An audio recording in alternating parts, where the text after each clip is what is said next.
Okay, hello and welcome everybody to another episode of the Team Next Level Quad Pod. I'm Greg, joined by Marilyn, James, and Rich. How's everybody doing? Hey there. Hello. I just have one thing to say. Are you ready to beach off? Oh my God. I'm ready to beach off. No. No, we're not going there. Please don't. I'm gonna have to. Rich, you ready to beach off? I will beat you off. No. Pass. I'm gonna Hard pass. put the explicit tag on this one for sure. Yeah, that was. Let's beach off. That was painful to watch. Yeah. So anybody who hasn't seen the Intrigues Barbie me more. movie, Really? Yeah. James, have you seen the Barbie movie? No, I just saw that clip. And I was Okay. like, oh, I think I might like this movie. Isabella told me today that people are crying because it's so nostalgic. Nostalgic. I don't know. It's Well- making them like remember the Barbie days I and guess. when they were little. It's weird. There's also like stories of like parents walking out with their young children because they're like, They didn't know. this is right? not a Yeah. kids movie. It is Yeah. not a kid's movie. No. So one of my friends who had little girls was going, and they were bringing them, and they were like, we heard that most of the jokes like will go over their heads, and like the kids won't get it. And it's like, well, I don't know. Like, now are you going to have like 5-year-old girls talking about beaching off?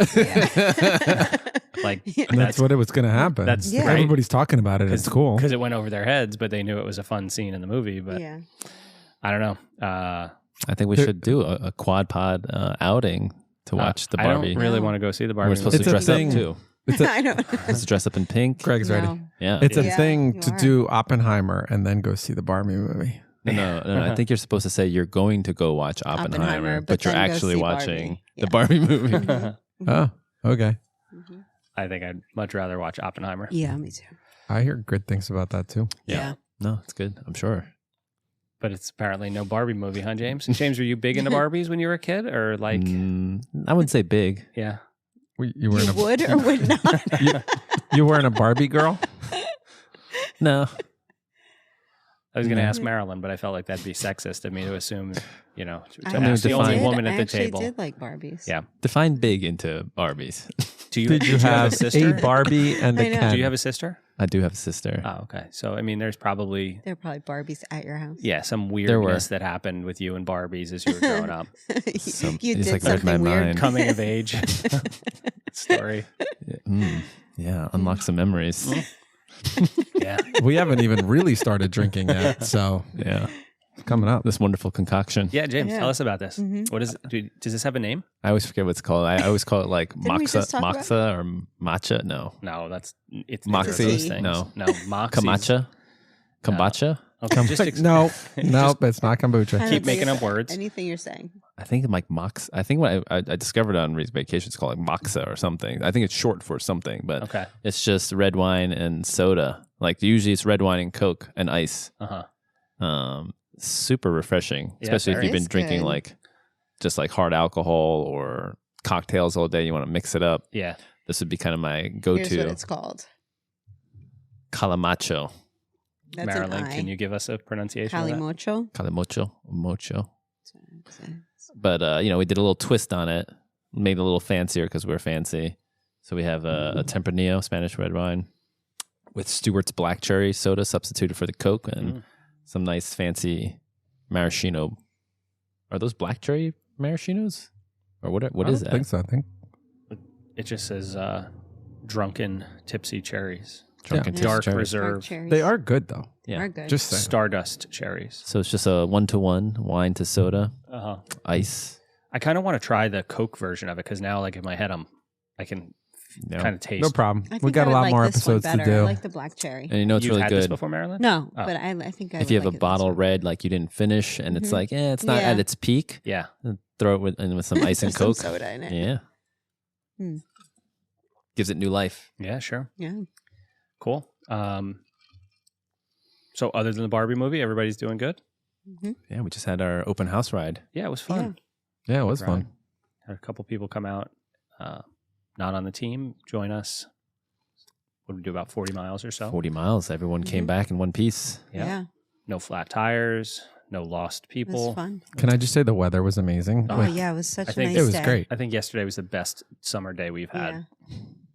Like, So In the morning Very was enjoyable. cool. Perfect beach weather.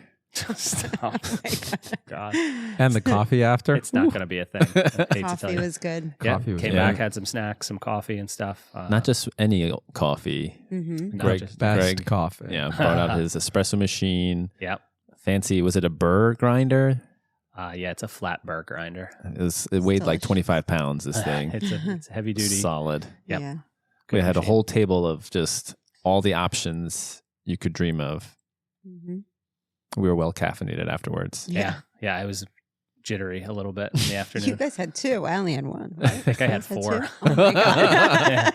I had 2, and then I had my eye on the iced coffee, and I'm like, I better not. Oh, I had iced coffee I too. know. Oh, And yeah. his Oh iced my coffee is gosh. really good if you haven't had it. So, Oh Oh man, man, I didn't have it. I Just- kind of forgot. we should have about had it. We should have had it before Yeah. the iced coffee, and then I forgot it time. was there Next time. even. Yeah, maybe we do that at the podcast. No? All right. Just checking. No. Yeah, not at 8:00 at night. Yeah. Yeah. On a weeknight. All right. So the plan for today is we got two kind of two things to talk about. The first one is sort of a mid-season check-in and see how we're doing and talk about some ideas there. And then our listeners have stepped up their game with these questions. We are beyond just the simple, like, what bike should I get first? Which helmet is good? We have some extremely Fun questions. sort of deep thought questions to discuss. So we'll try and get through some of those listener Q&A questions. Hopefully we can get through all of them, but there's some good ones. So mid-season check-in. How's everybody doing with I mean, we talk about most of our stuff on the show, but like we've done a couple of races so far, right? I've done 3 races this season, about halfway through, probably 2 or 3 more. Where's everybody at? How's everybody feeling? James, how you feeling? oh my gosh, me first. Yeah. I think this is the most races I've had on the books so far. I don't know how many I did though. 2? You've done 2. 2, and Yep. I have DQ coming up and then Wilmington. So Right, so that's the 2 most more. I'll do ever in a season. Mhm. I feel like coming from last season, I knew I wanted to improve my run, especially like run off the bike, because that seems to be one of my weaknesses. So I really focused hard on that last season coming into this season. And then this season, I feel like just if I can get comfortable in the swim. So that's kind of like my thing I've just been focused on, just get more comfortable on open water swims. But overall, I feel like pretty good groove in training. And I think I definitely need a race on the calendar to keep me really engaged in my training. Yeah. Good call. Thank How do you. you feel your races have gone though? I think they've gone to, I've raced under control so far this year, which is a lot better than last year. Last year I was, I guess, I don't say reckless, but I don't think I knew the consequence of Mhm. overdoing certain things or, trying to make up for something. And so now that I know that, then I'm like, I've definitely played on the safe side. And then now I think I want to kind of keep pushing a little more and get closer and closer to that point of where it could go wrong. Mhm. So just still finding more data. Rich. It's going well. Going to have about 4 races this season. Did 2 so far. It's going as expected. With each race, I have a learning experience of what to work on, and I feel like, even though there's time and training you put in, you can't capture it all at once. You kind of focus on one thing. Let's say you're focusing on riding outside or whatever, and then you're like, oh, wait, I can do some more riding inside. Or you're focused on open water swimming and thinking about, what could improve in the pool. But it's going great. And I'm looking forward to the next couple of races and doing similar to what James said, maybe pushing the envelope a little bit. I still want to figure out cramping better. I'm not sure that I have or will. Your muscles or your stomach? No, the stomach one is figured out and it's all good. No, just towards the end of the hot run and just being out there. So, putting in a lot of time and effort into the runs, and it's been super useful to have those long runs we do on the weekends. It's been like mentally, number one, great, because when you're in the race, you're like, I've done this and it's been this hot, and it's just to get in, doing kind of like whatever you did in those sessions, doing it on the race, which has been really good. So pushing it a little bit more with each race, and now kind of dialing it in. So that would be good. Kind of like, we'll see how the next couple of races go. We will. Mm-hmm. And I'm Marilyn. I don't know. I only feel like, I don't know. You're in a tough spot because you didn't get to do a 70.3. Exactly. So, and the Connecticut race, it's funny because the other day I was listening to a podcast and they were saying how this person was saying how they went into a race and it was just kind of like they just went in and didn't even really give it much thought. And that's kind of how I went into Connecticut. It was like so quick, and we like, I almost like was just like, yeah, I'm here, and we'll just see. Like I had no anything for that race, so I feel like that one's just, it was fun, and like I'm glad we went and got the like a race out of the way then. But so I feel like, I don't know, I feel like I only really had one race, which I was happy how I did on it. So yeah. But are so you tough. where you are at, where you want to be with, I'm happy. training? I'm super happy where I am at that Right. part. Yeah. Very happy. I feel like I've stuck through the plan, throughout. I haven't had things get in the way. Thankfully, I haven't had to take time off. So I'm very happy with the way the season's gone. Yeah. But as far as like testing it and seeing, Right. I don't feel like I Just want to see the execution of it. Yeah. Yeah. Mhm. That makes sense. I think that's an important piece. Like you guys both said, that you need that carrot to kind of, whether it's to confirm like things are where you think they should be or where you want them to be, or you just need it to get out the door each day to have that race kind of thing. So what are some things that you guys do to like stay healthy, stay motivated? Like as the second part of the season comes along, like, we all, whether we competed or not, we all had our first goal of the season. Yeah. That's gone. That's in the past in our rear view windows. And now we have the next thing coming up. Like, what do you guys do to help you stay motivated? Because like I always 100% of the time after a big event, I go through a dip mentally with motivation. Like I have, and I think it's like a natural hormonal tendency to like, I tell myself I need to recover, but it's more of a mental recovery that I need, that more than anything else. So do you guys find that there's things that you do to help keep that kind of motivation rolling, to help stay healthy, motivated, for the second half of the season, or things that you learned in the first half that you're like, oh, I would like to do this different for the second half? Well, motivation part comes from you guys, and just hanging out with people who are doing that stuff. Yeah. A lot harder. I've done a bunch of years where it was just doing it on my own for the most part. And that's a lot harder to motivate yourself, especially when you've done a couple races. Like you said, you go through that feeling of, okay, let's get back into it. Let's push some things, do some things different. So that's been huge, to be part of a group and part of the like-minded individuals who are getting out there and doing stuff. So even if you don't want to, you're kind of like, well, everybody else is going to do. So even if you're like, I'm going to do 30 miles that everybody else is going to do in 50, you're like, all right, I'll do 50. Yeah. But it's your training and you're doing it and it's going really well. So I think that's a big part, rather than motivating yourself. And in terms of staying healthy, it's kind of an interesting thing, because the later the season goes, I become more risk averse because I almost You're don't more like. worried. Yeah, more like, okay, well, if I do something now, that's going to screw up whatever recovery is going to take longer. So, I actually think that I don't change much in terms of pushing things, but try to keep it on the improving while not getting dangerously to that red zone. Maybe pushing things usually like beginning of the season or end of the season to see. Yeah.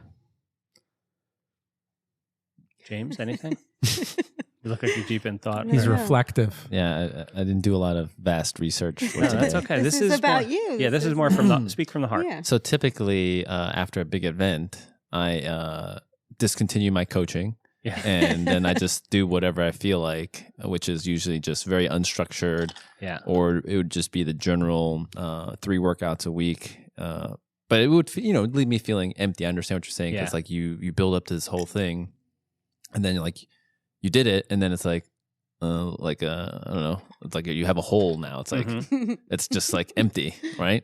Until the next one, and you're like, oh, I don't have a race till next year. So this is the first year we have 2 big races. Yeah. So it kind of forced me with the timing to stay on the coaching, and then I'm in a like routine.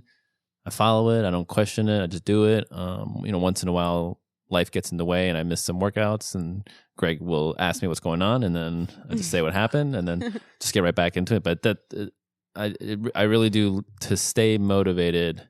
I always need something there. Like last year, I think after Muscle Man, then I had the marathon, and so that kept me engaged. And then after the marathon, then we basically went into Eagle Man training. So it's like I just need to have something there that just gives me that discipline to say, if I miss a day, I'm going to fall behind on like a goal I want to achieve. So I think that's, for me, I've really realized like that I do need a race. So A race. it's not necessarily like I have to race, but I need that there to keep me you training.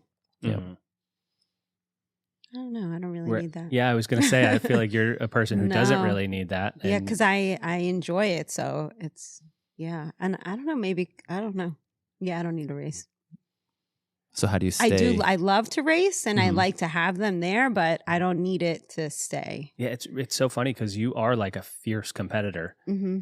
but like you said, you don't need it. It's No. like, yeah. But I think it's because of that, because I want to maintain my fitness and stay. Yeah. I don't want to, give up on it and then have to start over. Like that's Mhm. scary to me. Yeah.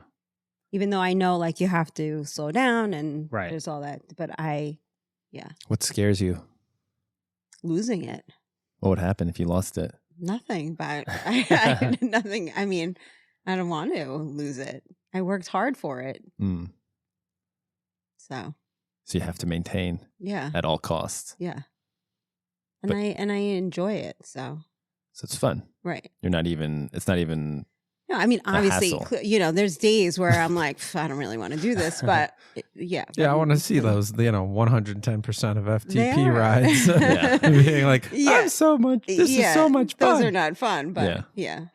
but you'll do it. Like I'll if, do it. And at the end, I'm like really pumped that if I am able on the few times I completed it. so even if there was like no race on the books. Tell them what happened on last Thursday. Yeah. So Thursday I got up and last week was a stressful week and I was having since the night before I had so much work and I was just having not a good day. So I woke up and I knew I was just I had too much on my brain and so I had a trainer ride. It was I don't know, 75% or something.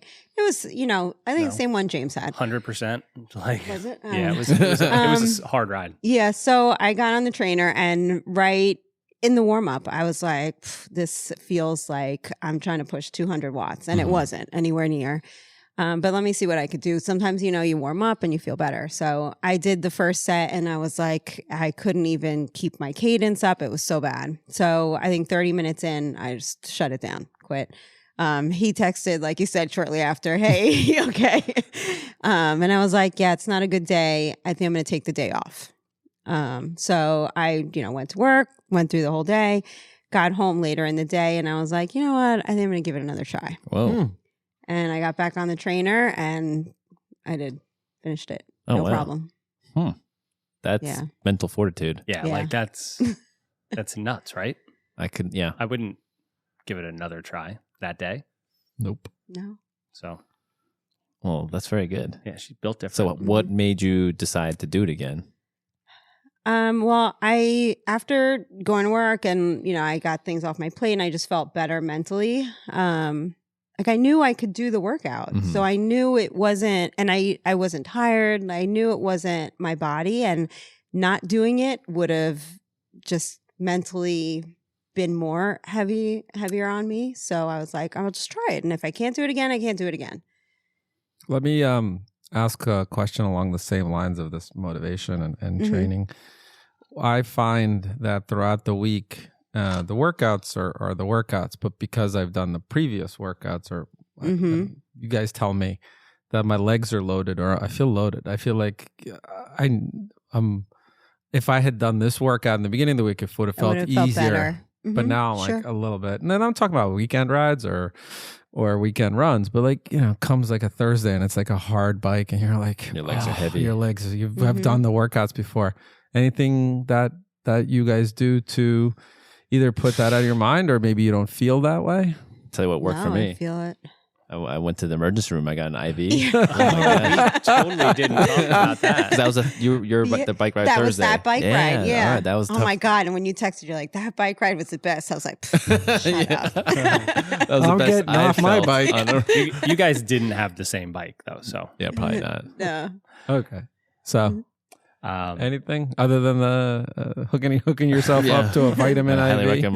highly recommend getting 2 liters of I keep April in was mind really- though, like, okay, because, we got to take a pause. yeah. Sidebar. Sidebar. So we all ran at the track on this was only Wednesday. last week. Yeah. Wednesday. last Yeah. Okay, so Wednesday we ran at the track. It was really humid, right? Yeah, it wasn't Yeah. hot. It wasn't but hot. it's It was humid. extremely humid. Yeah. It wasn't bad. No, I think it was probably It's in okay. the Like any other track workout. 70s, Yeah. right? Mhm. And then James, you texted us all like an So what hour, happened, like James? 9 o'clock that morning. Yeah. So Just tell us. I Just it was like a is normal track between us. run. It was 6-ish miles. Nothing too crazy. I drank my hydration like I normally do. Only thing different was I did some yard work afterwards, which was just using my weed whacker for like an hour straight. So my arms were definitely sore because it's kind of awkward. I was like edging and doing whatever. And I go to the bathroom, and as soon as I start peeing, it's just brown, like dark brown. I was like, oh, this is. I don't think this is good. And so, I was like, because I've heard of rhabdo before, rhabdomyolysis, and that's usually a sign is if you have it, you pee brown because it's like your muscles break down, it goes into your bloodstream, and your kidneys can't filter it. But I was like, I didn't even like. That's usually after like hard workouts, like physically hard, really hard. Like you do like 1,000 like pull-ups or like hundreds of GHD sit-ups, like things like that. And I was like, I just used a weed whack. I was like, my biceps are a little sore. My favorite was his text. He's like, I was using the weed whacker for like an hour. He had to preface the time. It wasn't just for a little; it's like an hour, but. My arms were sore. So I was like, I was like, I haven't done strength training in so long. So I was like, is this what's happened to me now? Like, I run and then I do weed whack for an hour. So yeah, at first I was like, I just need to hydrate. I'll probably be fine. But then I was like looking up rhabdo, and then it's just like go to the hospital immediately if you have it because it can cause permanent kidney damage or whatever. So I go to the hospital, pee in a cup for them. It's not quite as brown, but it's dark. And they're like, they do tests, they do a blood test on me, all that stuff. And they're like, turns out it's not rhabdo, but there is blood in my urine. And then they're like, yeah, it can happen. Like, it's just, sometimes it happens to people when they run for long distances. And I was like, oh, okay. I mean, to me, it didn't seem long, but I guess long and possibly being dehydrated simultaneously. Yeah. It was just funny because I'd made a funny clip of me drinking my own sweat before that, just in the same day, where I just wrung out my headband into a water bottle and then drank it. But then you didn't really drink it, right? I didn't. Well, we'll let the viewers. I don't want to take away from the mystique, but I didn't want people to think that that's what landed me into the hospital. But yeah, everything's clear now. But literally figuratively worked out and the next day. Yeah. So that's what the nurses like, just hydrate. They were really cool because one of them was a former triathlete, the other one was a runner and does CrossFit. So they're like, yeah, like they said I should have told them I was doing triathlon, like led with that, because they're like, we're not going to tell runners not to run. Like they just like be careful, like make sure you're just well hydrated. If it happens again, it doesn't clear up in a couple days, then come back. But they're just like, yeah, it just. Apparently it happens. It's called like a hematuria or something. Hematuria? It's just blood in your Is that urine. a drink? That's what this is. Not one we're trying. This just happens when people run longer distances. But it's just weird. Like it wasn't like a distance I've never done before, but it happens at, I think they said 10,000 at 10K or higher. And and that day I did just about a little more than 10K, but we've done 10K. Yeah. like every week. So you were probably dehydrated a little going into it. Maybe. Yeah, It's I was the weed definitely very whacker. sweaty. Yeah, It's a weed whacker. whacker. 1 Yeah. hour Could've of been. weed whacking just put him over the my edge. biceps were just like, because the machine is like kind of slightly vibrating, and my hands just. So all How's good the now, lawn look? right? Like The lawn is, it could be better.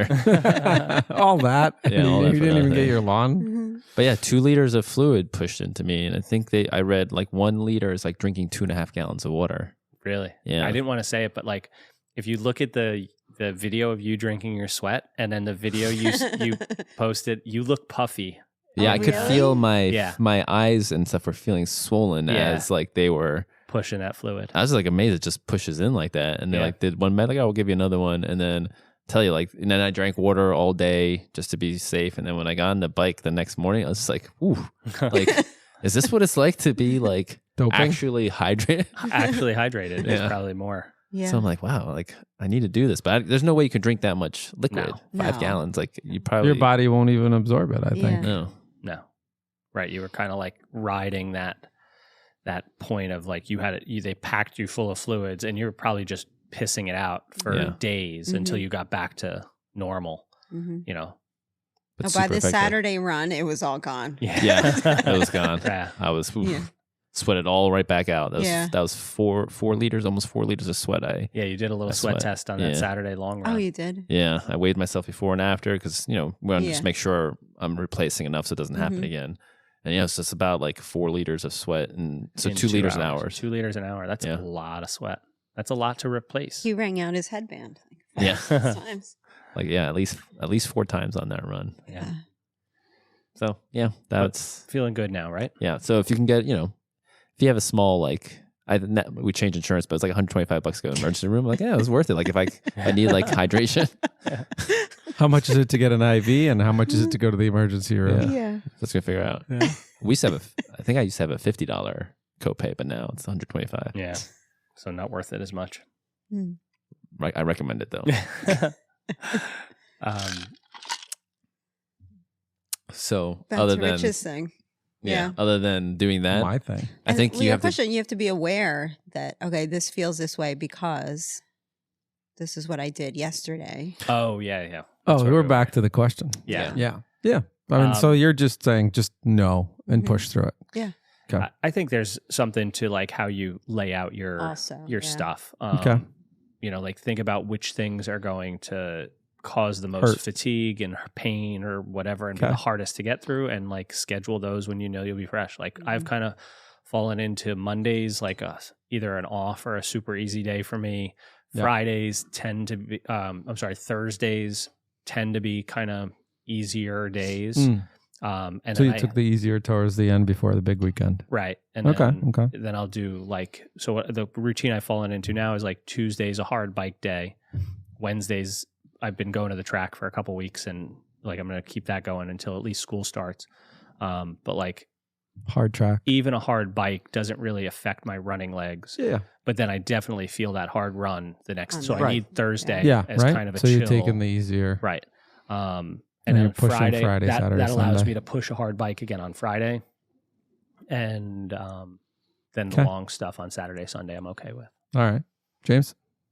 I think it's kind of like what Marilyn says. A lot of times you just have to, know that if you feel a certain way in the first 15, 20 minutes, don't make your decision right off the bat. Like go in a little bit, see how you feel. And then if it doesn't change, then you make the call. And then I also just go in the comfort of knowing like my stuff is programmed for me. So I just trust that it's all laid out logically. So if I'm supposed to feel fatigued and then do this so that it's just kind of just going to simulate what it's going to feel like in a race and then Trusting the process. yeah, just Yeah, suffer. and Alright. then sometimes they're supposed to feel hard. Mhm. Like Okay. it's I do like to it's suffer. what it is. Yeah, I mean, it's Good to know. if you want to. It's part of it.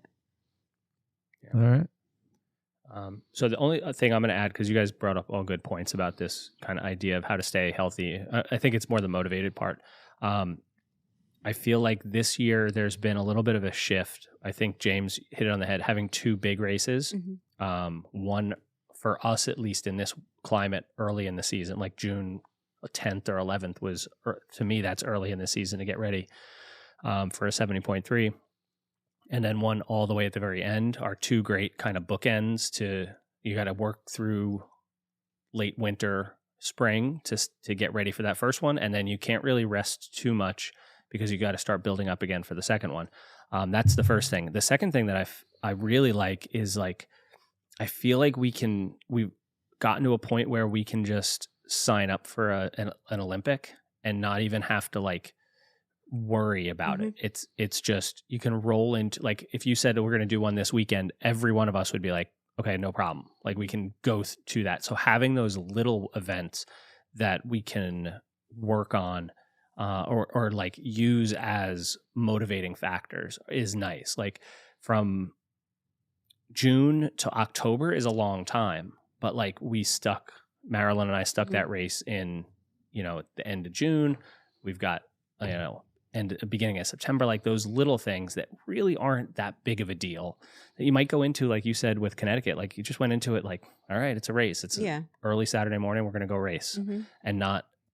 It was like a hard training day. And, right. Your season's not hanging on it. It's not, we went and rode the next day. Like I think being able to do that makes it much easier to keep that motivation going throughout the whole season. Because like last year we did Muscle Man. I personally had to work really hard to get my run to a spot where I could just finish the run, and it still sucked for me. And then it was like, oh, I'm beat. I don't want to even do anything else and I really didn't for the rest of the season. And then my fitness, then it was like, you almost feel like you're starting from scratch. So. And that's like you say, that's because I don't want to start from scratch. Yeah. It's a lot harder, more annoying. Yeah. And more painful. Mentally, it's hard because you're like, oh my gosh, this was my easy. And now, Yeah. Yeah. So I do think it's nice to be in a spot where, and I'd love to get to a spot where a 70.3 could almost be that kind of, like, you could do it. I could do it, but I still think it would take a decent amount out of me. Yeah. It's still take if it doesn't take anything out of you, then no, but I think you can get to a point where you can start thinking about like getting back into training the next weekend, Right. So I'm not there. I'm not even close to there yet. But I do like, that is a kind of a goal to get to that spot for me. So, is there enough for another? All right. How about, this kind of leads into that, but how do you guys objectively evaluate your race experience to either like say like, how did I do? Or how do I then take what I learned there and plan for the rest of the season or for my next race or whatever the case is? I think first, did you meet your goals? So first you got to set goals. You got to have set goals. So I was going to say, like, you Mm-hmm. need to have, I guess, realistic goals, because if you set your goals that are, then you won't meet them. You're never going to meet them, and then you're going to be disappointed all the time. You can always have your like secret goal too, right? Like your Super regular secret goal and then your secret goal. We talked about super secret we've goals. talked about that. Yeah, and then go from there. Yeah. And if you didn't, well, how did training go? And I think you also have to like Rich says, like collect your thoughts after a couple days, and then what'd you do well? What'd you execute well? Right. What didn't you execute well? And then figure out like where were like the failure points, and was it because you didn't train properly, or did you just not, did something fall apart day of, and then you strayed off your plan? So then you can figure out, okay, well, you gotta learn from that and then adjust your like game plan moving forward. Yeah, and sometimes you don't meet your goals not because of your fault. Things happen. Yeah, your race is going to go way different if the weather is horrible. Right. Yeah. Exactly. So. I definitely think I think I normally put in earnest training efforts, and I feel like my fitness in swim has improved over time, but I'm never able to execute a good swim or to what I feel like I'm capable of based on whatever I do in training. And so after Eagle Man, I just made a conscious, like, if I can just get into open water now as much as possible, and then in competition, like that was like I need to work on that. Like that was something I just kind of latched on. It's like, I want to work on getting comfortable swimming next to people, having contact, learning to draft, getting better at sighting, like just everything with that part. Because I realized, like, I have the the fitness or the cardio to make it through the swim. I just don't have the comfort. Right. And so that was like objectively what I want to improve. Like I was like, training is going well. I just need to focus on that. So I just picked that one thing, and that's why I'm just like trying to find races. Like, where can I go have a swim? I don't really care about the rest of the race. Like, just get a swim in. Yeah, I like the fact that it's seeped in, that you take a time to reflect. Is it 24 to 48 hours? 24 to 48 hours don't make, I mean, I hate to say that Rich is right, but like there is there is something to it, because like after Eagle Man, I was unbelievably down on myself for the way the race went.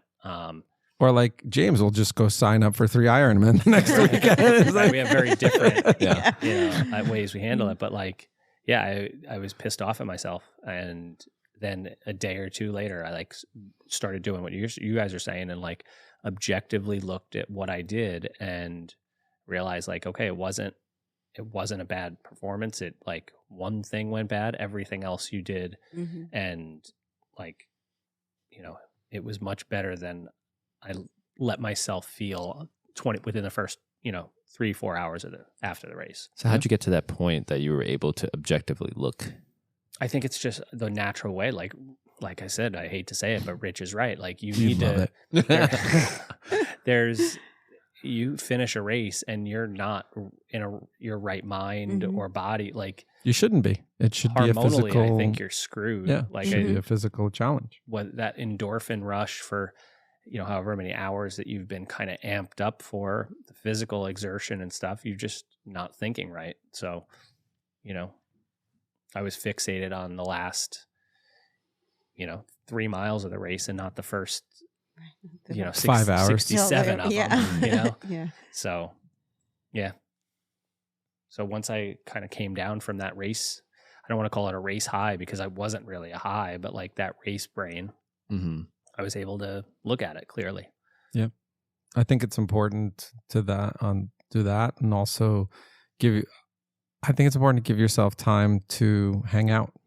Yeah. It's good to get back into training again, but mentally you give yourself 24 to 48 hours, and then also physically, like if you want to walk the next day, walk. If you don't want to, don't do it. I'm not saying sit on the couch for a week, but like you don't have to jump and do hard things right away. Really, you could sit on the couch for a week. Like you could. That'd be fine too. If that's what you needed.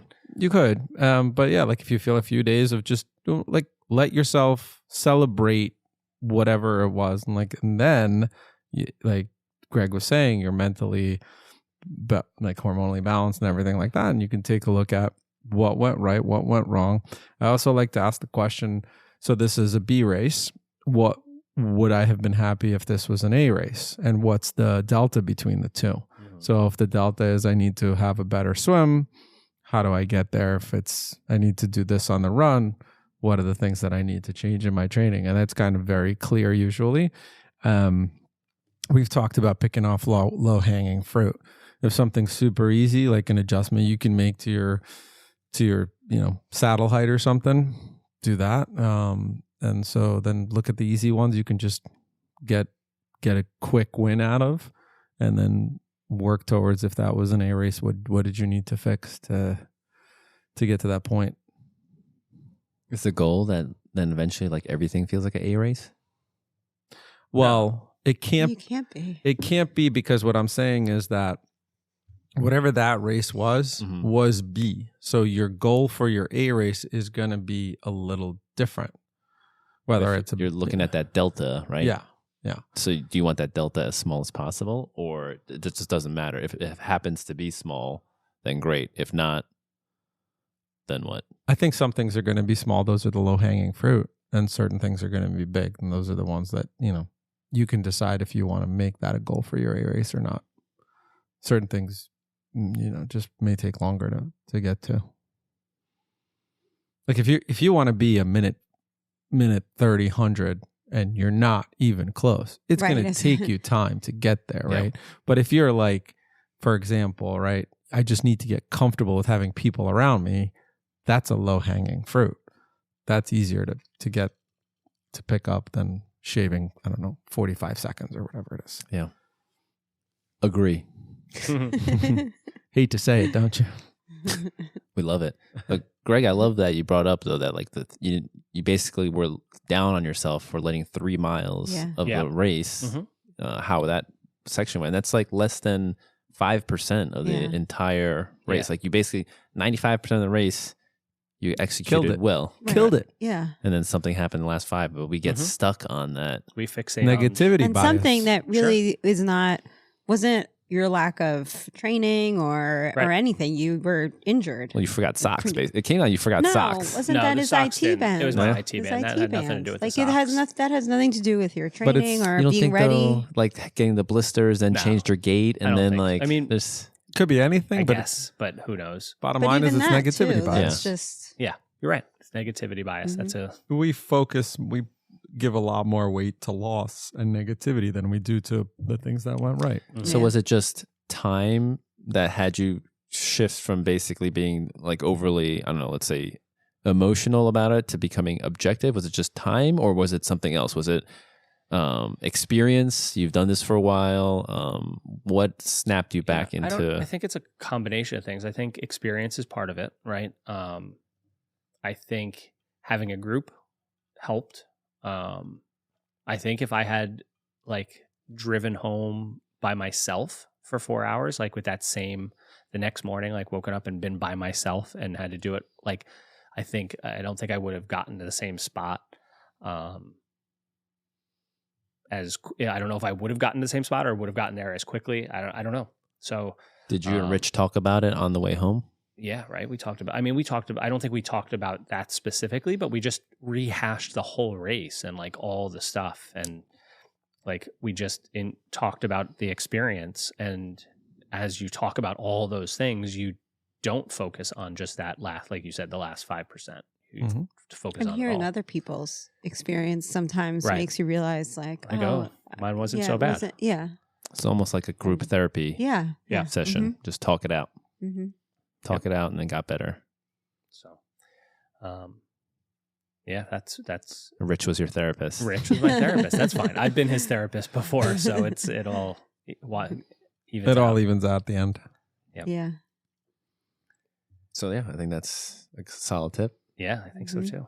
That's how you get objective. You can't fixate on all the negative. Mm-hmm.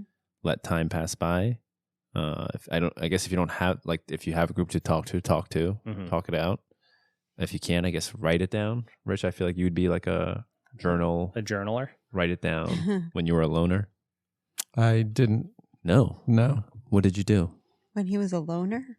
When I Miss trained, that? I mean, he just means when I trained by alone. yourself. Oh, yeah. Mhm. Yeah. No, I didn't write it down.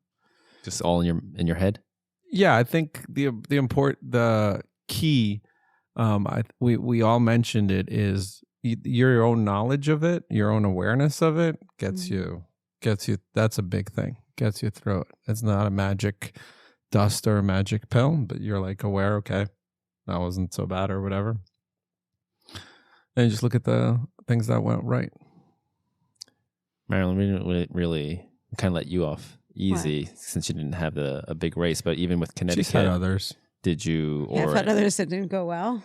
No, you've had other big races last year before that. How did you go? Like, did you have any where there was either super high emotion or disappointment? And then how'd you evaluate yourself objectively afterwards? I still remember the story of 17 half marathons in 5 weeks. And been super disappointed. And then I try and figure out, like, okay, why didn't that go well? And what do I need to do to get better?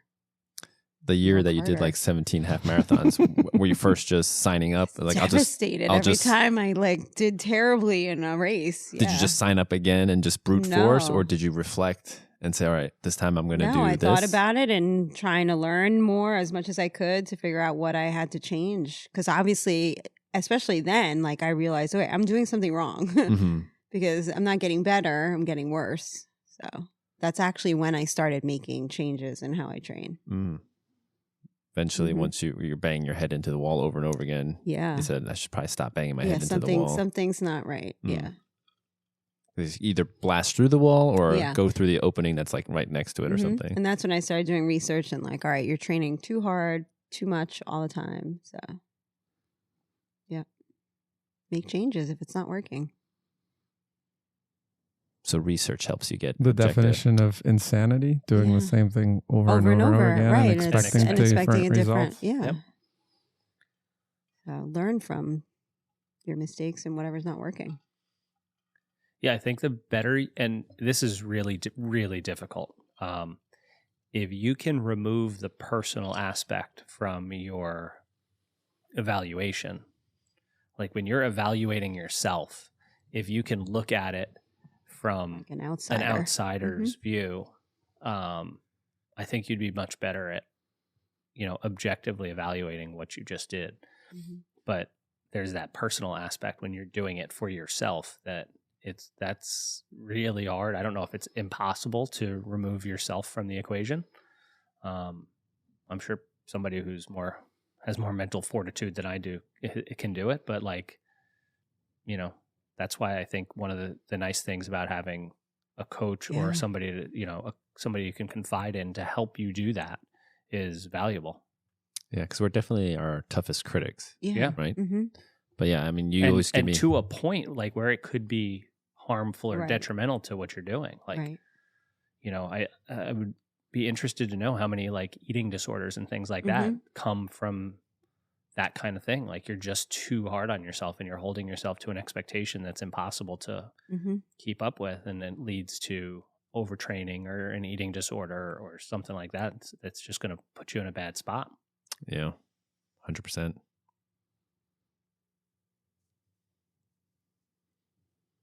Okay. We're all deep in thought. Deep in thought.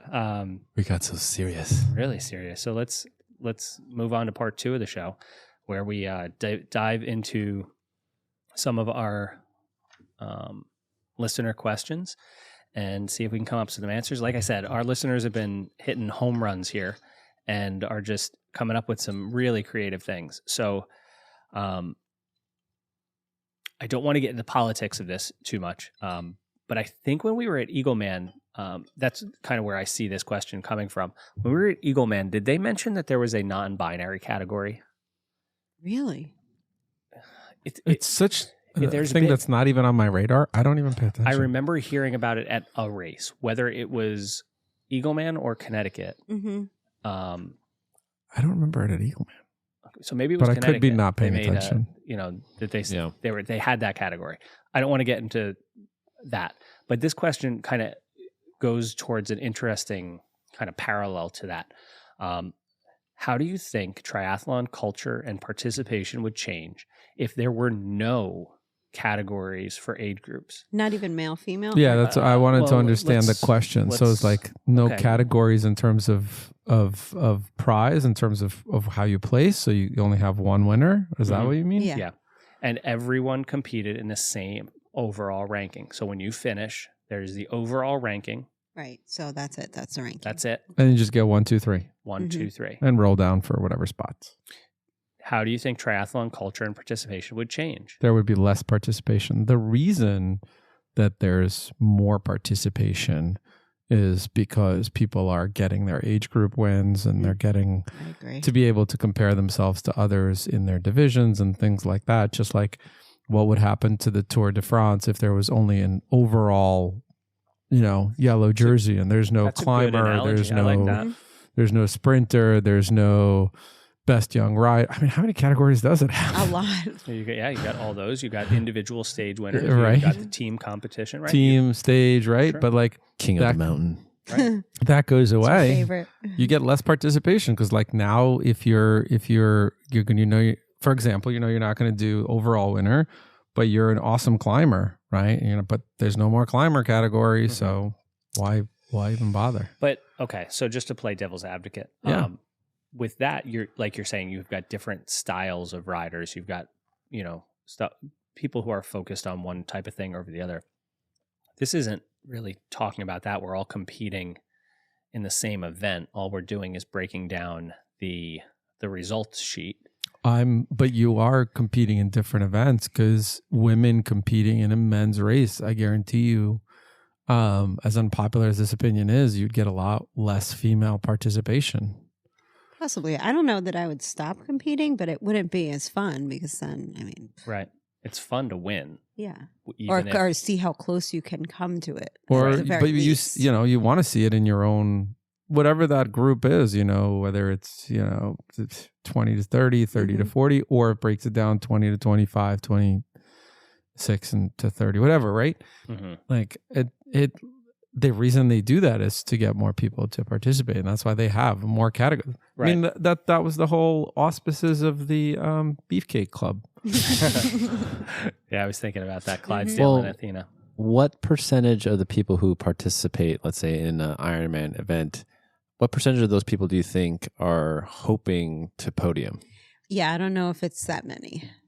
I don't think it's as few as you think. I don't think it's like 10% are only hoping to place. I think even if it's not 50%, and we're like somewhere probably like 30%. 30% are hoping to podium.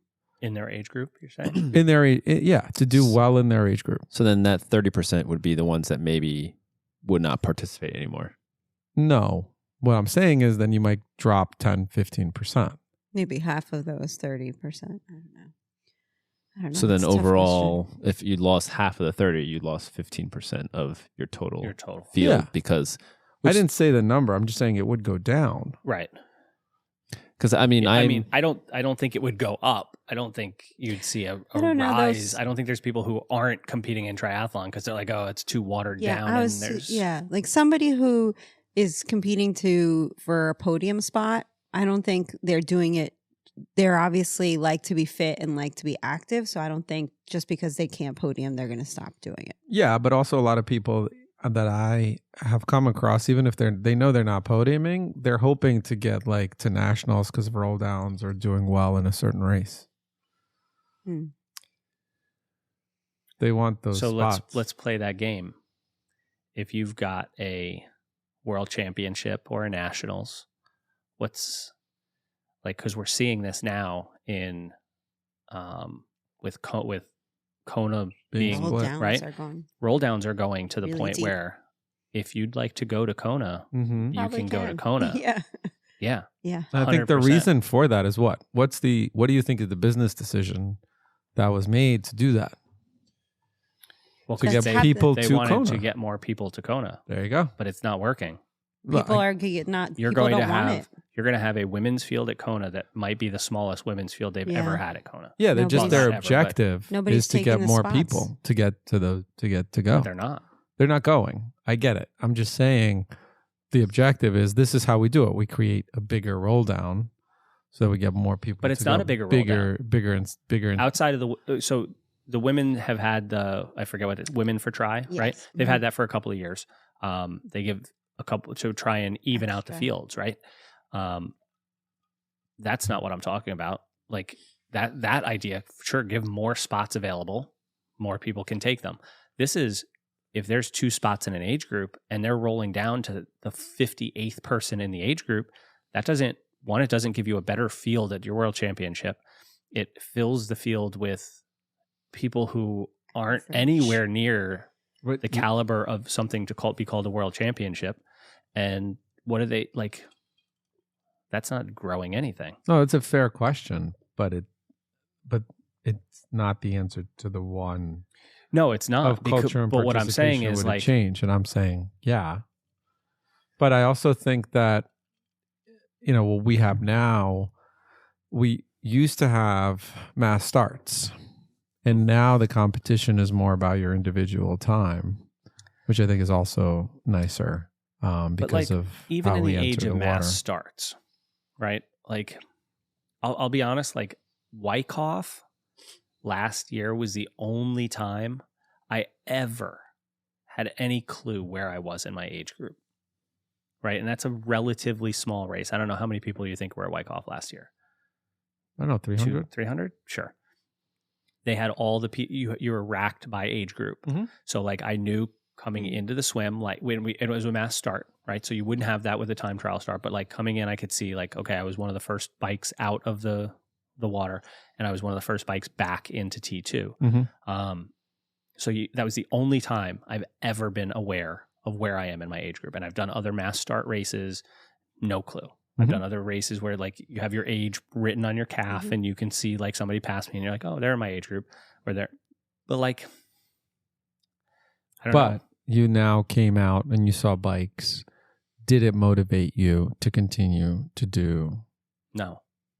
You just were executing your own plan. I was running my, like at our level, triathlon's an individual sport.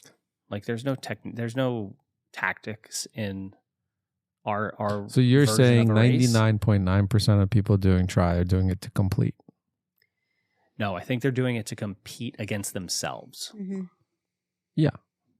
That to me is not complete. So you're saying it wouldn't change at all if there were no age group winners? Might change slightly, but I don't know. If I don't know because I can't speak for other people. Like I'm saying, for me, it wouldn't really. Well, we're asking to. Yeah, we don't have any studies, so we have to speak for right. people. I mean, this is our study. Yeah. I don't know. Okay, so please call us at.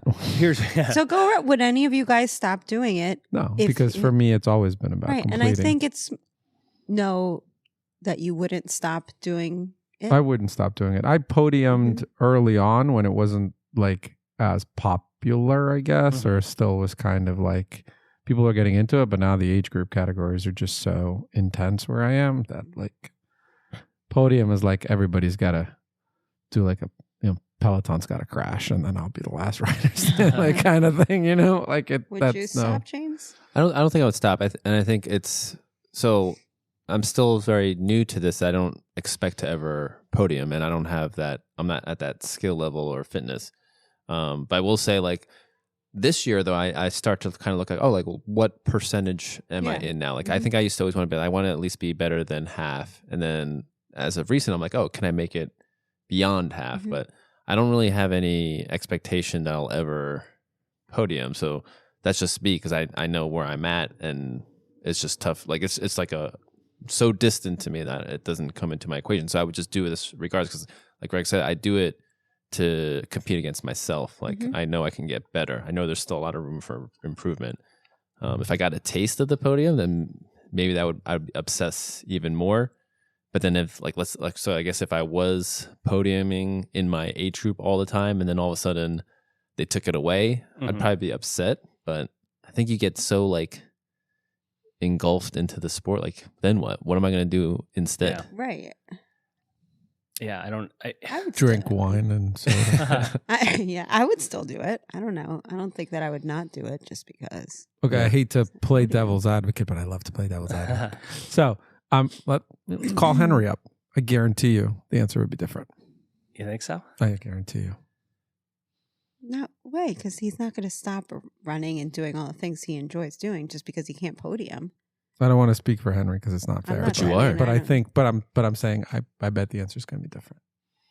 No, I mean, I think there's definitely people, if they do something, they want to win. Like they're very driven. And so, okay, so I'm not one of those people, so I can't get into the mindset of that.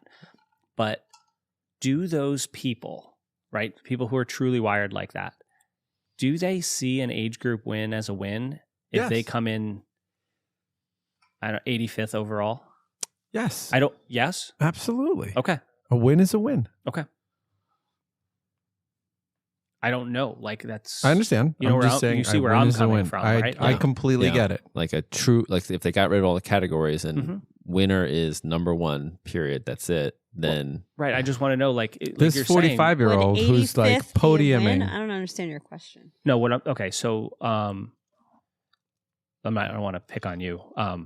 But like you win your age group at. Where I am overall. Right. Yeah. Mm-hmm. If you were wired in a way where you were like, I need to win. I am doing this to win, period.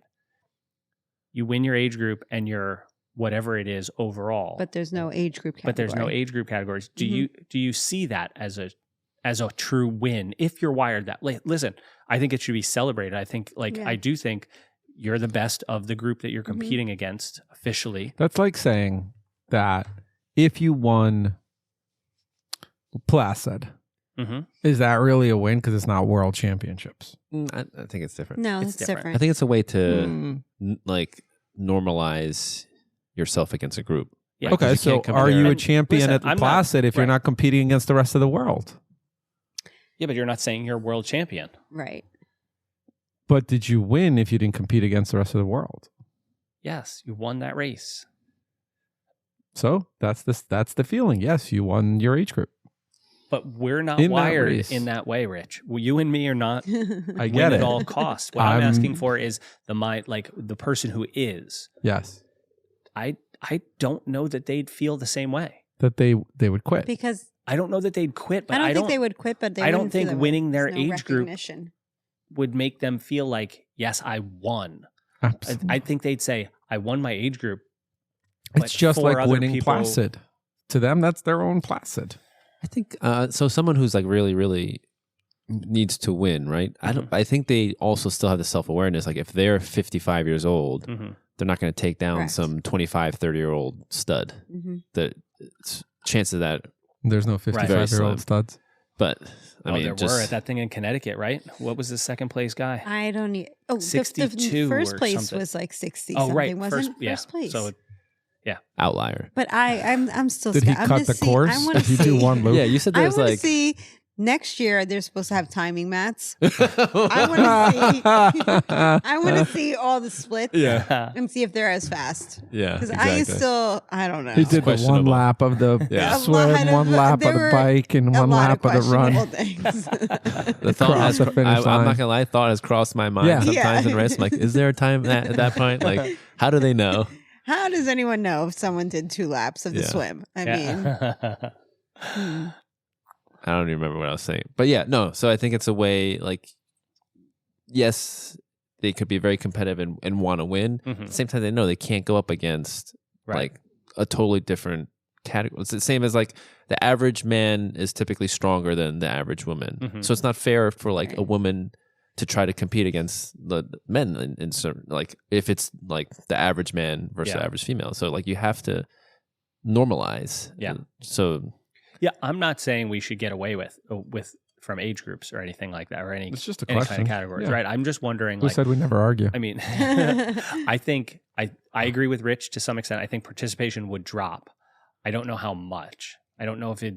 So if it's, I can guarantee you it wouldn't go up. yeah. yeah, So I'd would say- would it affect participation? Yes. I think if top Negative. 20% are looking to win, or top 10%, and half of them drop. I don't think it's half. I think it's a smaller number than that. All right. I still say that those top 20, though, they like to be active. So Yeah. are they just going to give up on it because they can't win? And then what they are they might go gonna do? Then to what do they do? somewhere where there is age groups. I think the bigger question or the real question to ask is would participation and culture change if you didn't get a medal? Oh, I'm about the swag. I'm done. I If mean, there's no I'm- medal, I'm not going. I display all my medals. I'm Yeah. saying, like if the rare, like if only the first place, if only podium people got medals, would participation drop? I'd say more participation I may think drop I agree with you. than Yeah, I not think- having age group You or think, I think people so. would not do it because they don't get a medal? Yeah. Yeah. Wow. Here's I an think- interesting thing. Like, and I think it could be a whole other podcast where like you get Hold on, these let me write this idea participation, down then. the participation culture, right? And Yeah. everybody's now rewarded for Yeah, just being for a just being participant, there. which I'm not going to argue right now for or against. But one of the things for me to do these types of races is I don't think it's everybody who's going to be able to do those distances. And so the medal to me means something more than if it was just like a participation event. And I'm not trying to knock anybody for like everybody gets it in a 1 mile, Mhm. Mhm. right? I don't think everybody's doing this type of, I don't know, Agree. whatever you want to call it, level. Yeah. So it's all I about agree the with swag. you, James. Though I think numbers would drop more if you got rid of those like participation medals than if you got rid of age groups. I agree with myself. What about what about t-shirts? All that. I'd I mean, love to get rid of t-shirts. I'd love to get rid of t-shirts. Yeah. Donate mine to charity. Donate the money they would have spent to Yeah. charity. Yeah. Much rather that. So if you're listening, call us up. But not the PV Try t-shirts. Those are the best. I just ordered them today. Nice. We should have them before plenty of time. It's good. Okay, a little bit Next one. less Intense. intense. Yeah. Mm. We're going to bounce around a little bit. In a hypothetical Love it. Love it. Reverse triathlon, where you start with the run, followed by the bike, and finish with the swim. How would this alter your training and race day strategies? Oh, so much better on the swim in the heat. Swimming in training. Well, I've read that they used to do it backwards. Oh, until Who's people they? drowned at the swim because they were so exhausted Yeah. I didn't after even think of doing that. the whole Yeah, thing. that's the why whole I thing. just said you have to train So- the swim so much so that Oh, you're yeah. super strong. Yeah. So they got rid of putting the swim at the end because people Yeah. were drowning. Yeah, you're now Yeah, you're advantaging a little bit exhausted. more of the swimmers because Yeah. you could just get through the swim. First off, I would love this idea Yes. Yeah. because I have never been in a race where I don't get passed at the end by metric shit tons of people. Right? That's exactly the number. I would love. It's on the ruler. Yeah. I feel you. It's really far on the side Yeah, of the ruler. I feel you. But yeah. I would love Love to, it. So that's like to know what 2,000 that feels pounds, like. metric ton, 2,000 pounds, No, it's 1,000 I would kilos. love that. Metric ton, I think, is 1,000 kilos. 1,000 kilos. So 2,200. 2,200 I'd be like pounds. Yeah. to the guy next to me, come on, let's get Yeah. in the water. Let's go. Let's Right? do this. Like- Oh my gosh. Oh, So- I'd love it. I would, yeah, I run when I'm fresh, right? So, I mean, No. everybody's running when they're fresh. So I'd still get, Just gotta be at get the back through of the it. pack. And then I'd just get to pass people from that On the point bike. on. Yeah. And then I Love get to jump into the water when everybody's tired and your form sucks. And Half the field is drowning. Who's that guy just smiling? Who can smile in Yeah. the water? Talk about panic attacks at that point. Oh, yeah, when I'm like, don't even have energy to Yeah. move. Like, then that's going to be. I would love it. And you can't even would- get in It would be nutrition. Like, right. oh, The Would be colder, the better. terrible. I would love it. Putting on a wetsuit, Wetsuit though, would suck. after Yeah, you wouldn't put it after on. your sweaty so bike. maybe that's what changes in triathlon. Like, you wear the wetsuit on the bike Oh my god. or on the no. run. You You have would- to wear Could it you on the imagine run. you would be No, you don't. You don't wear it on the swim. You just go in the water. Oh, so now 75% of the field now is around. yeah. Maybe you can use a buoy if you want. Yeah, Yeah, I would love that. Use a buoy. If you could wear a buoy, Fine. Because I think the field is spread out enough that they don't have to worry about the buoy or whatever. So yeah, They I had would love buoys it. at Connecticut. Only a couple of people. I would love this hypothetical reverse. If you're triathlon. listening, No, directors. please, no. here, any Um, race directors listening, James, that would be a awesome. reverse try. I'll have to just So swim how all would the you change your time. training then? Swim I way don't know. more. I mean, like Marilyn said, probably swim way more. Like Other than your that. bricks would be do a long run, go swim. Yeah, do a I- long bike. Go I wouldn't swim. worry too much. I don't. I think wouldn't you worry need to as do much a about the heat. bricked- Yeah, the heat What? would be Really? nice. You don't need to. You think you need to brick them? Yeah. I mean, Yeah. think about like a full Ironman. Like you just Think about I would- like Saturday I would reverse after we brick. ran, Yeah, having I to would then run bike. swim. I would 1.2. love to jump in a lake and swim. Yeah. Oh, so great. see for like know. Greg is Aquaman. Like I know it's like it's annoying. natural, Yeah, like it's- no effort. And then for someone else, where it's like right. Yeah. That's how. Maximum That's effort. how I feel when somebody like a gazelle goes prancing past me at 6-minute pace at the end of a half Ironman. yeah. Yeah. That's how I feel. Yeah, Marilyn described that feeling to me. She's like, when you passed me, what were those bubbles in the water? I thought the monster was coming from under the lake. Rich just farted. So how would you? Yeah, how would you fuel?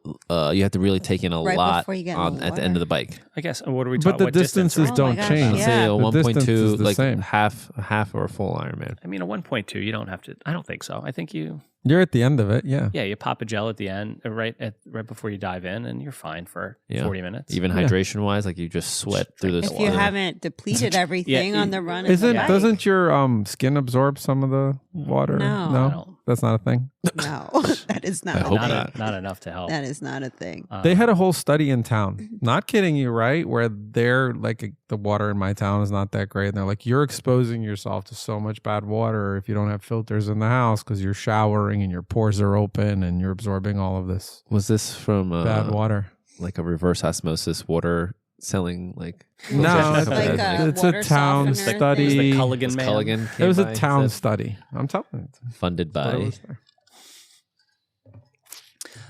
Yeah, I don't You'd be fine. swim more. Otherwise, I don't think I'd change training too much. I don't know. I mean, sure, try a brick off the bike, but I think it'd be great.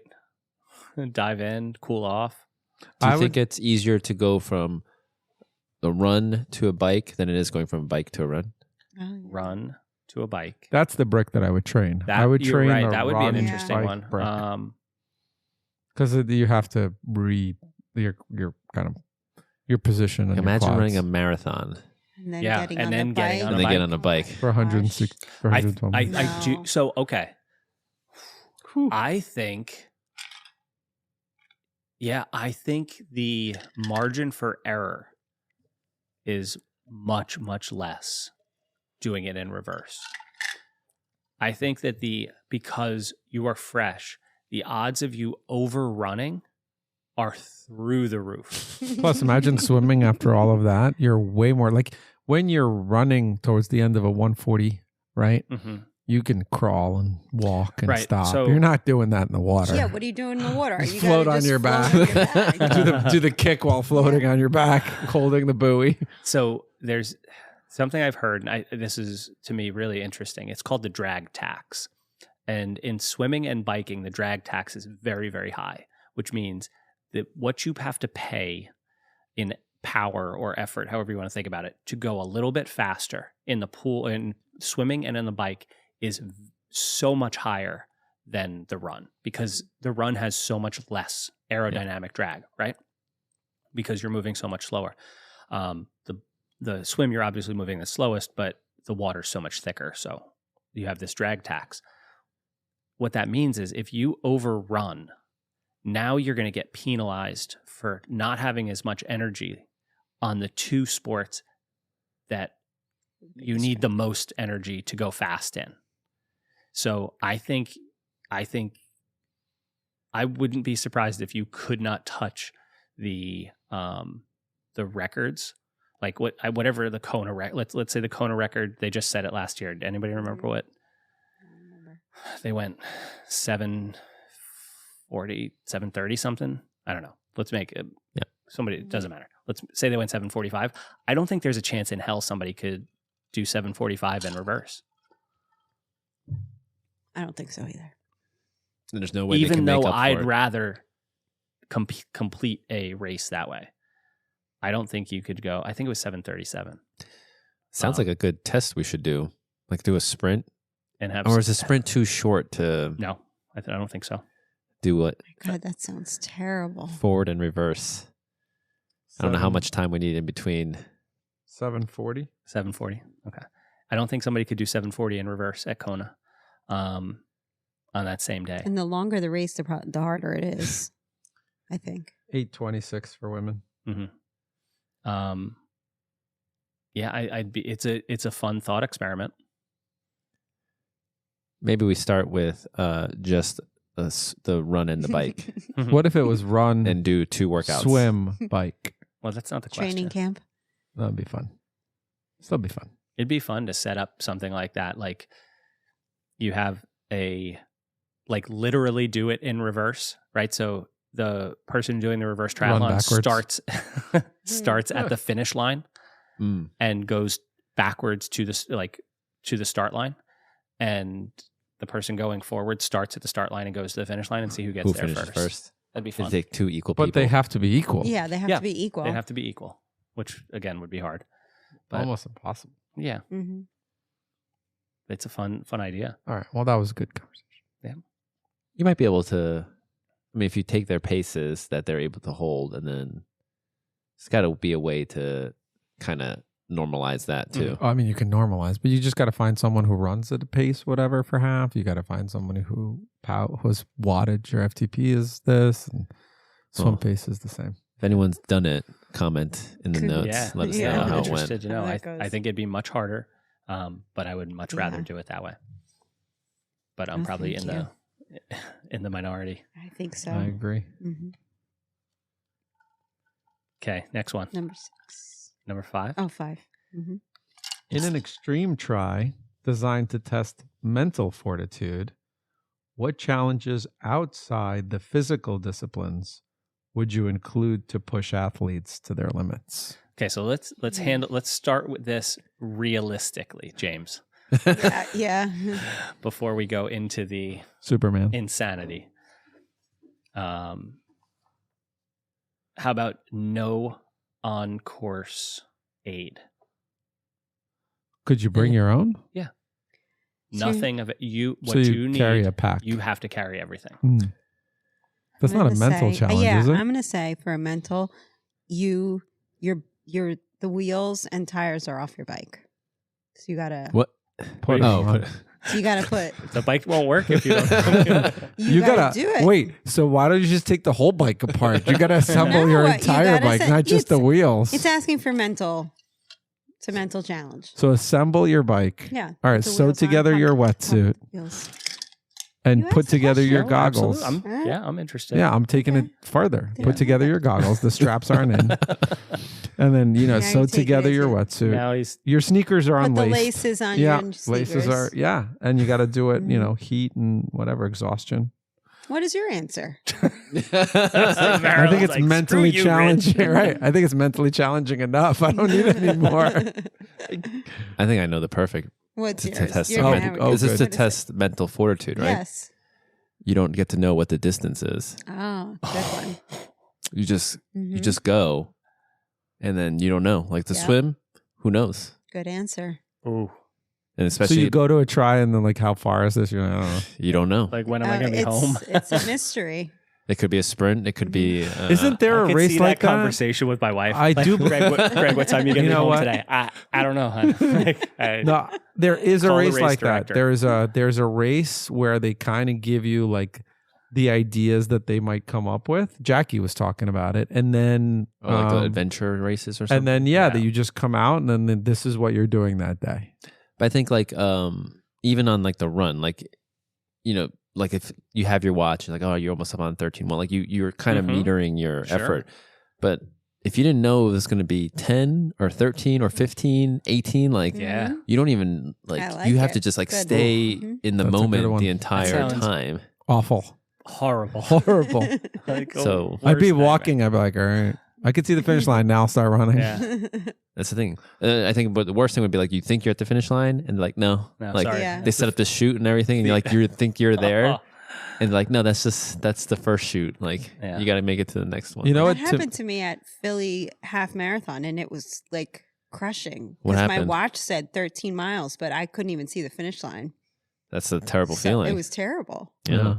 Hmm But imagine you actually like they set it up to make you think you were Yeah. done, hmm and they're like no, I'm sure your senses are heightened, but those individuals who are visually impaired who do these races, Right. that's mental fortitude. Like you don't Can't see it. see Yeah. anything. You're just like biking or what? I don't remember how they bike or whatever, but you're like running and you just Mhm. mom keep going. Yeah. I mean, I'm sure they've trained enough to know, but that's not imagine seeing it. training for a race like that. Like you don't even know. You don't know. Now, so James, in your hypothetical, Yeah. would you, if you wanted to turn your hypothetical into an actual thing, would you give people a range to be prepared for? I think you'd You have have to to. just to Yeah, make it right. fair. Yeah, you'd have to 'Cause- say up to a certain amount. I to be mean- up to a marathon. I think like the Yeah. cruel thing would be like to make people train for like a full Ironman on race day. It's like a and sprint instead. Yeah, right. Oh my God, I would kill But- someone. At the same time, like if it was a sprint and then it ends up being a full Ironman, like Yeah, you can't Yeah. do that. so But it, like, could you? I feel like if you, I'm going with this, I think if you said like you're going to be doing a race somewhere between an Olympic and a half Ironman, Yeah. or between a half Ironman and an Ironman, That's or a big difference. That'd be even tough. though That's a It's- huge yeah, difference. it's huge, but That's too much. and that's kind of how Spartan does their races. Like if you sign up for a sprint, they say it's a 5K, but it's Yeah. about like it's usually a little bit more. Or Okay. if you do the super, it's supposed to be a 10K but it's usually a little It's bit usually more. A So lot of the trail races I've done, it's never, they'll say it's 13 miles, but it's always like, yeah, nah. I think I did one. It was supposed to be 13 and it ended up being like 15. Yeah. So, but it's got to be more. Like the margin has to be a little yeah, bit bigger. more Yeah. than 2 miles. So I like the if The you're doing it like range. it could be a 70.3 or a full. That's That's too much. huge. That That's might too be much. too The much. training is completely different. Yeah, Or That's Yeah. too much. You do like 10 miles more or something. or maybe this could be a category of everything less than a half Ironman. So No, it's- because then you can I'd do be. a sprint. You know what though? I'd be pissed if I paid you for that race and like.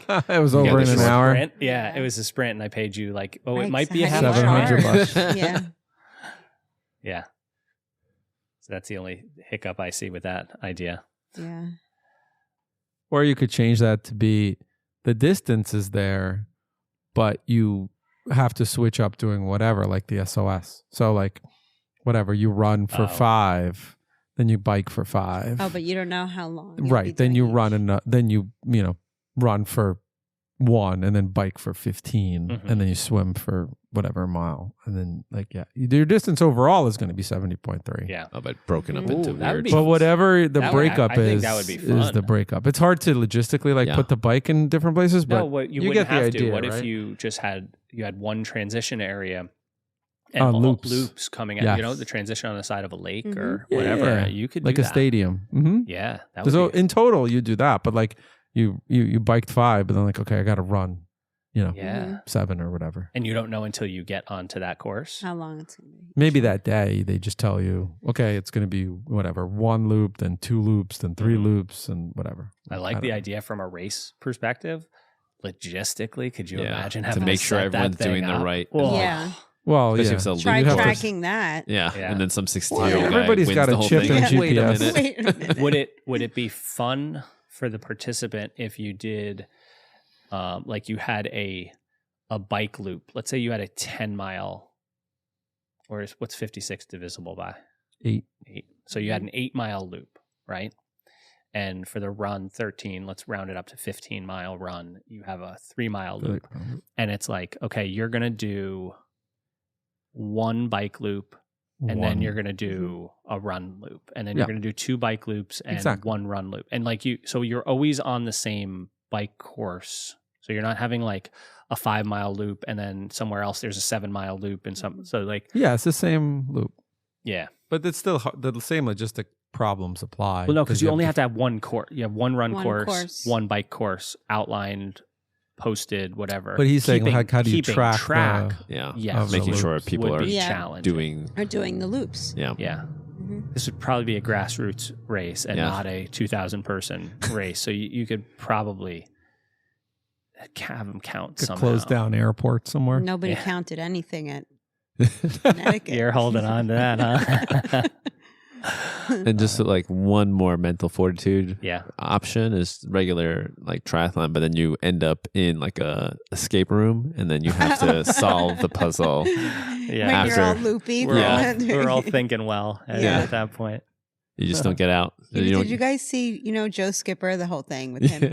Shaking There the was- hand. Yeah, shaking the hand. And he, in his interview, he's like, I don't even know why I shook her hand.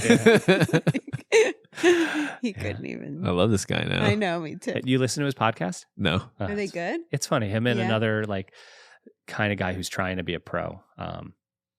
Yeah, it's funny. Called Triathlon Mockery. I'll have to check it Yeah, out. yeah, Yeah, I've me listened too. to a I like couple. him now too. Yeah, it's funny.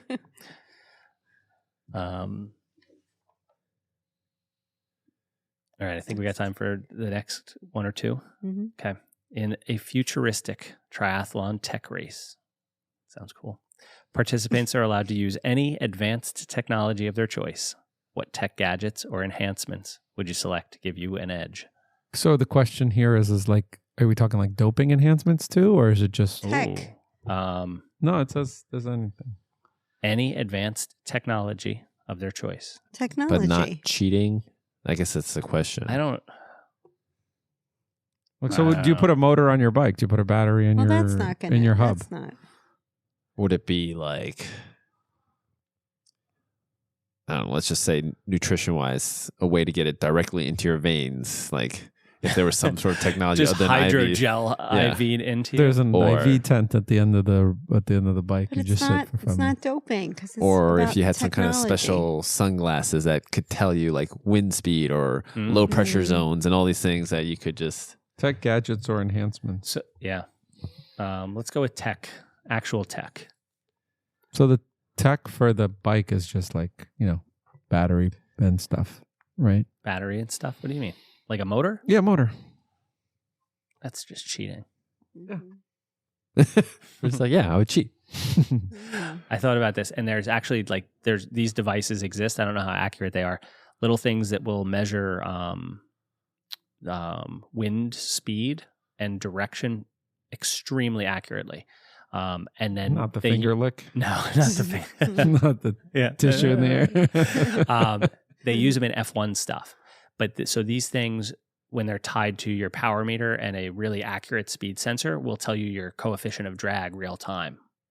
So imagine you're riding on your aero bars and you can see a little number that's telling you exactly what your drag coefficient is. So like, when I'm doing, like you can, like what Shrug I'm a doing, little bit right? more, It's like adjust what your I'm- head a you little can bit adjust your more. position in real time and get real time feedback as you're racing. What about the swim?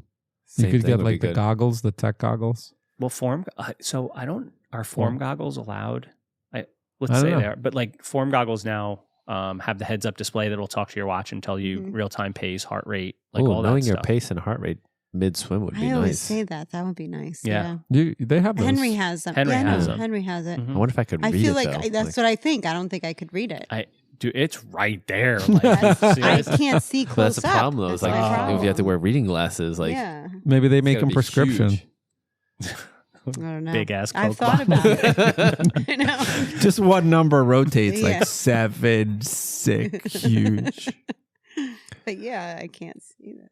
So Yeah, I mean, I guess like on the swim, if there's some technology, I mean, swimming Wetsuit technology wise, is going to be like- wetsuit. Yeah, like fabric. if there's Yeah. something that had some Flippers. So really, nanotechnology.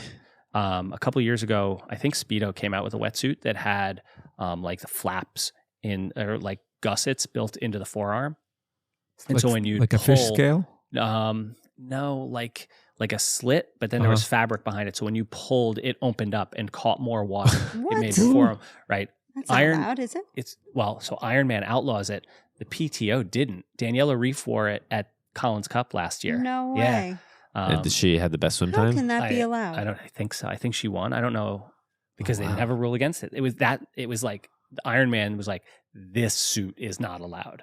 Oh my And gosh. PTO So it should did. only be, I guess, if it's not prohibitively expensive, or like if all the pros can get it, then it neutralizes. Like so, it can't just be Yeah. like one person using it. Right. Like everyone has to use it because Right. then it's But I So- think so you're it's right. On the doping. swim, that's yeah, same thing. They should have just like an all doping league. on the swim, that's where the tech would be, right? I think. I They already- think a cooling suit would be cool. Like Mm. no pun intended, but like if on the bike and run, there's a way to like get air conditioning on you. Yeah. That kind of To have technology. a I think it freezer and already exists. transition. Doesn't it exist? You can have a patch that tells you like your glucose and Yeah. Is that for diabetics? Glucose I think monitor. Glucose yeah. monitor. Yeah. But Yeah, they you're not usually do allowed it to for wear it. Are they allowed to wear it? I mean, if it's medically. Cycling's outlawed it. I don't know about triathlon. But I know what you mean. Yeah, it's the Super Sapiens. So that would Yes, help you that's it. how you would measure and you would Because you take know, in. yeah, Take in yeah, pictures. you know if you know you're, what you need to take. you're about to Yeah, I crash, like got if you're you. not Yeah. fueling No, enough. okay. That's a good one. Mm-hmm. Yeah, because I mean they even talk like they'll talk to your Garmin head unit. You can get that Yeah. number. Same thing. They have a core body temperature sensor. Right. So that a lot of this stuff exists.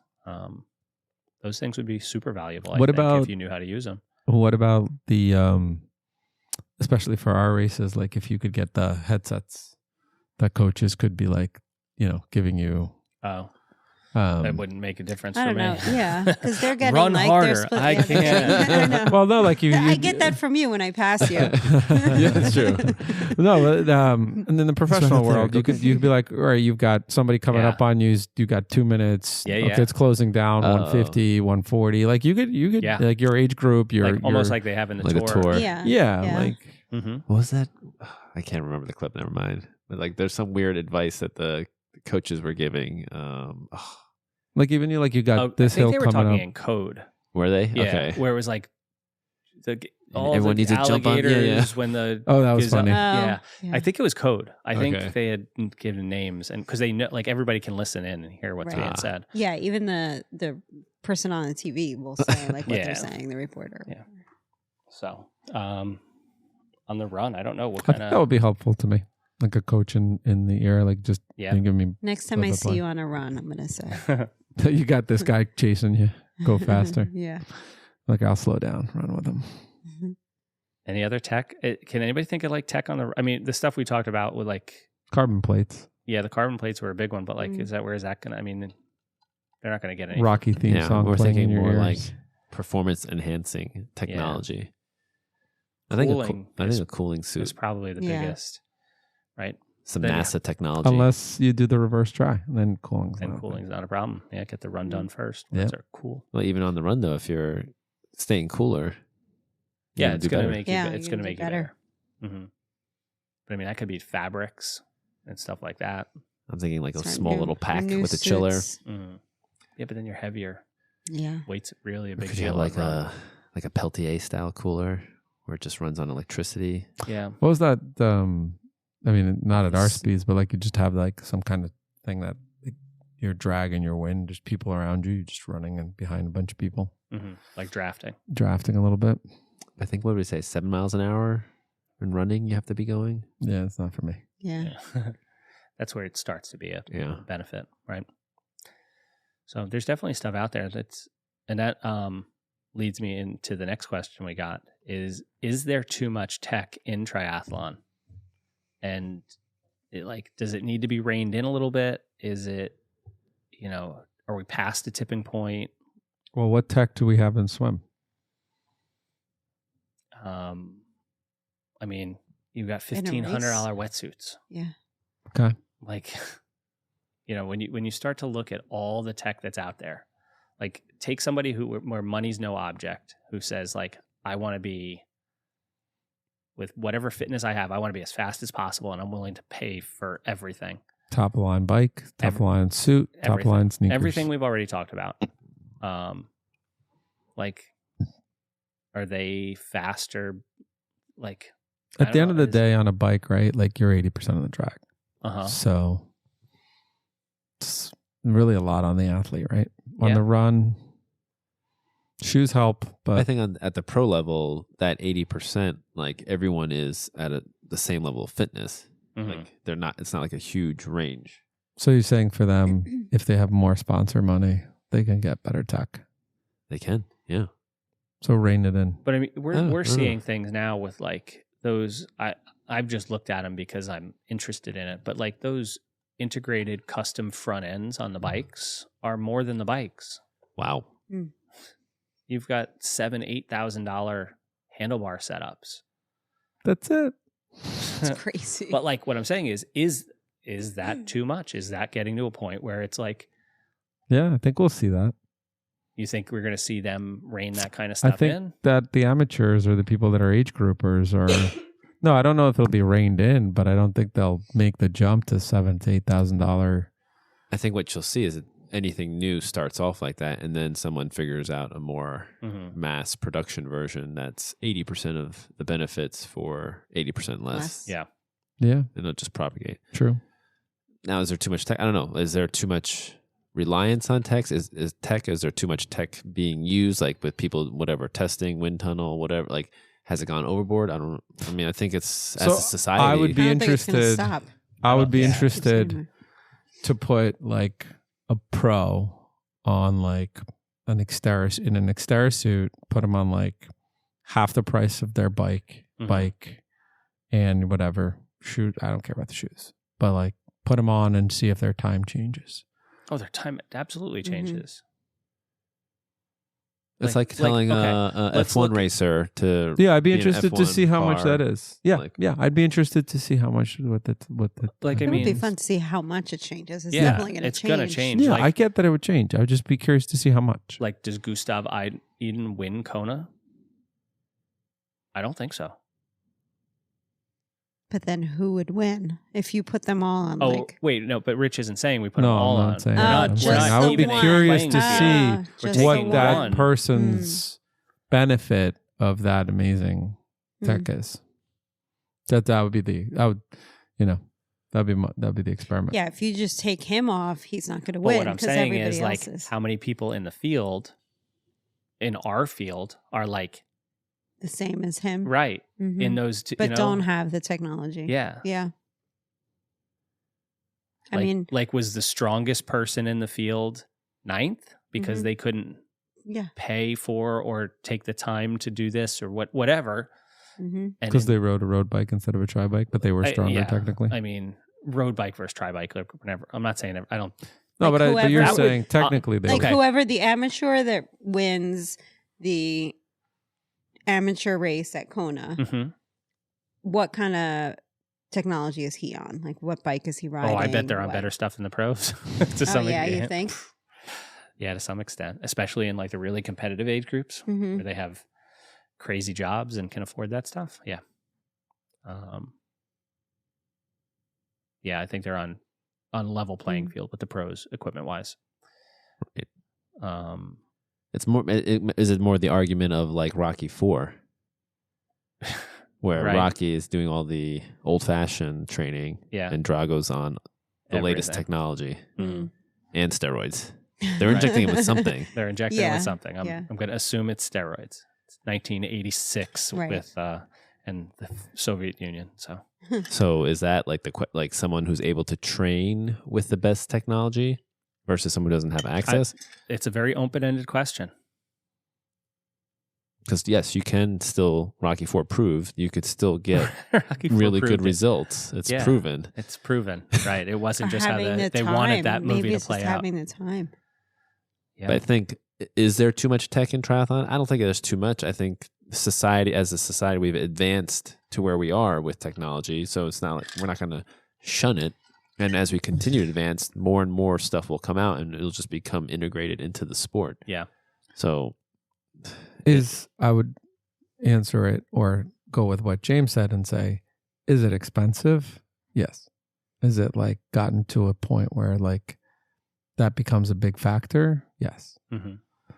Like even entry level isn't like a little bit expensive. No. It's like Right. entry It's a level is lot like expensive. a lot expensive. I think every sport has gone that way. Like I Mhm. see things about people complaining that baseball bats now God, I just took my son to buy a baseball bat. were I like almost 500, died. 600 Yes. bucks. Like Seriously? Yes. every kid has their own bat Yeah. now. Mhm. Like when Yeah. we were playing, Only one? is like there's a bag Yeah, of bats some of that them the have team two. had. Yeah. Yeah, no, And that was it. now they all have their own bat, and as you move up, well, that bat's not good enough. You need another Yeah. $500 bat, and you know how many hits do you actually get Yeah. at that age when you You go have to just play? strike out. Like Yeah. Yeah, so that's the thing. Like every sport, like It's it's like that. insane. There's like Yeah. whatever, and then once you're in a club or whatever, Swimming? swim is expensive. Swim is Those tech suits? tech suit. Tech And they suits, want okay. one like every 3 meets. Like 'cause Running? Shoes. Okay. Like when you think about carbon plated shoes like over racing flats, $250. And as even, you run even more, not carbon plated, and any non-carbon plated is $100 and something. yeah, Yeah. but you know how to save a lot of money on shoes. run barefoot. No, you just go to a runner's house in Oh, Runner's House in Rivervale, Rivervale. and Yeah. they always Mhm, have they'll good hook you up. deals. Mhm. Yeah. They do. They always take care of you. But yeah, no matter what the sport is, there's always, it's going to be expensive if Yeah. you get serious about it. But as expensive? No, because we're Right. taking 3 sports and putting them in. Yeah, I mean, although And- I ski, I don't know. and Cycling that's is, Yeah. super expensive. yeah. Cycling on its own, I mean, Right. that's Yes. the most. Yeah, cycling's the most expensive. Yeah, Without a doubt. But I part of me, like the nerd in me, loves all this technology Yeah, I love and tech. like likes to see the advancement of the sport in that way. But then part of me also is like, you want the best athlete to win. They're Mhm. taking the athleticism out of the sport, is what you're saying. But then you run the argument It's of, like using a if laser gun. If everybody's on a similar technological level, then Yeah. no, it's not. It's like then it is becoming like who's using it the best, which again, like I kind of like. But from a participation standpoint, like you said, the cost of entry just to get into the sport for the average amateur is really expensive. Or a young kid. Yeah, or Oh, even forget like, it. like Okay. 20 something out of college, like yeah. saying like I want to try a triathlon, like watches NBC Sports and sees Kona and it's like I want to try that. Like you're talking, I don't know, well, like realistically, At this point, like 10,000 investment easy. I was going to say like what's the minimum cost of entry to I don't know about minimum. Well, I but mean, you could you let's could do buy it on a used budget. Hold on. gear and Let's bike. say- But like you say, let's take play an this- average let's play bike, the game. average What's- shoe. what's a minimum for somebody to, would you say a person would need to set aside to do a 70.3 in a year? So you got to race fees. Yep, everything. Soup to nuts. For a year? For in one, they say today I want to do. And they have nothing. That's the thing, though. Someone They new have to the nothing. sport. New I to don't the know. sport. I don't know. Are if they that's hiring where a I think coach? sprint is more realistic. I understand it is. But if they were going to 7.3 for the argument of this, You don't race, think there's? or A, this, I think there's a lot of people who a I signed up 70.3 for a is. 70.3 as my first. There you go. so okay. Let's say, and you're not gonna. Are we talking cheapest way to do it, or It's a whole let's- podcast. Let's say cheapest realistic way to Yeah. do it. Like you're not going to take like if you have a BMX bike. You're right. No. You're not going to You're not turn a gonna take that. BMX How- You're what's gonna buy your a bike goal? for I don't You're know, going to $4,000. What's your goal? finish. I mean, so I'm gonna say if you're gonna do cheap, you're not gonna buy a tri bike, or let's say you buy a used tri bike. Yeah, you're gonna buy a used bike. You get a used bike. You're not gonna get a fit. Mhm. You're I gonna- just How want much a is your number. bike gonna cost? Just give 'em- Let's say I think you could get a decent used tri bike for like $1,500. I I'm gonna want go- a That tri cheap? bike. I Yeah. want to know from today. What's today? I'm gonna go. August, July 31st. You're competing in a 70.3. July 31st, 2024, and you need to tell your partner how much money is going to be gone from your bank account. In a year. We're building it up. Let's say $1,500 for a bike. Uh-huh. You're gonna need a membership to a pool. Let's say it's $25 a gonna month. go It's five- not going to be 25. That's like We I'm gonna found go unheard of. $5,000 plus All right, so let's just say Unheard Plus, of. 5 plus. Okay. 5,000. That's what I was thinking. Yeah. because I mean, and prices are gonna be different. You buy a used bike, right? You got shoes, helmet, and whatever Tri bike kit. computer, whatever, even a cheaper one, Mhm. You don't whatever. even need a Try. bike computer. You don't need one. You're gonna get one. You don't need one, right? Watch, whatever. You get a watch, right? A basic one for try, and it's gonna be a minimum of a few $100. So you're gonna spend, $2-3 just on that Mm-hmm. alone. Then you got the entry fees. Mhm. Then you got your gym memberships. Then you got your sneakers, 1 or 2 pairs, and then you got your cheap wetsuit for $100. Mm-hmm. Goggles, a couple pairs, maybe another $100, whatever. And at the end of the day, all you've done is one race. Yeah. wait, did you tally this up in your head? Like was it Average. 5,000? And Yeah. hotel. Let's say Yeah. hotel. You got all your nutrition. No, even Nutrition if during you the year. even if you live nearby. Nutrition during the year. It's a big one. Mm-hmm. So if you're Coaching. going to do something close by, you don't have you to just get need a hotel. you do an online plan. So let's say you don't have to get coaching. Yeah, you Yeah. getting a AI to give you a plan or whatever. You get a book to give you a plan. But yeah, nutrition. Even if you make your own nutrition, you're still spending on it. Mm-hmm. Yeah, I'd say $5,000. And a new person's not going to make their own. But I'm nutrition. saying Right. that like if you And that's what I was going to say. Like a new person's going to have a really hard time buying a used bike, They're not doing like knowing what those What to cost do. saving things are. right. But then what I was going to say, the other thing is I don't think they're getting, like, I think if a person's doing this, they're going to get some new stuff. And I think like even a cheaper end bike, I think we're getting closer to $7,000 to $10,000. No, But you if- can find bikes less. In fairness, like if you say I'm going to do a 70.3 in a year, no one says, all right, I need all this money up front right now. No, I'm just Right. trying to say like the cost of entry, like At the end of the year, how No, I much think they'll you're have buying a spent. $4,000 bike. If you're not buying used, you're buying like an okay bike. You're buying. That's I already. thought you said 7 was for the bike. For no, a no, no, entry all level. in. Okay, my bad. Yeah, Sorry. like and then you're not making nutrition. You're buying your nutrition. You're kind of like maybe you hire a coach to build you a plan, but instead of like getting one. No, I from- think a beginner's probably looking at a book or like following something online or whatever. So okay, I could get behind 5. And then you're But, getting I mean, like that to me is a big $300-$400 computer for your bike. $5,000. That's a big $400. investment for something you don't even know if you're going to like. yeah, Before Over- you even like, yeah. right. Before you even have done So it. that's where I was coming. I kind of saw in this question like, is it almost getting to a point where it's so damn expensive? The barrier to The entry barrier is too to high. entry is Let too me- high. 5,000 over a year is like 400 a month. You're Uh-huh. breaking it down.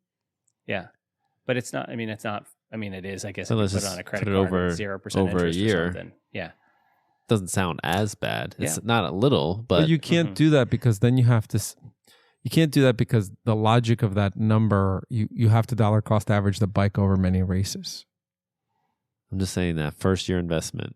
I know, but you're dividing the bike into the months. He's dividing. But if you're doing over multiple races, then the number's actually smaller. Yes. So now like that 400 Yeah, might but we be. don't But know. that's I- not what he asked. He asked for the first race. yeah. I'm just Yeah. saying to get you to the first. Yeah, your you're first you're start also line. like amortizing the entry fee and that kind of stuff. I'm just putting it into perspective. I Mhm. mean, we spend a Listen to lot him. per month yeah, on other things. yeah. No, I'm not saying it's a bad investment. Yeah. I mean, it's not an investment. We don't get a return. Well, I guess you live longer, maybe. All I think is that in the last 10 years, the barrier to entry has gone up twice as much to 3 times. as Yeah, much. and we haven't. I mean, And the sport I mean, hasn't changed. the It's still sport swim, is- bike, ride. the sport is not growing. No, So but I think that's expensive. part of it.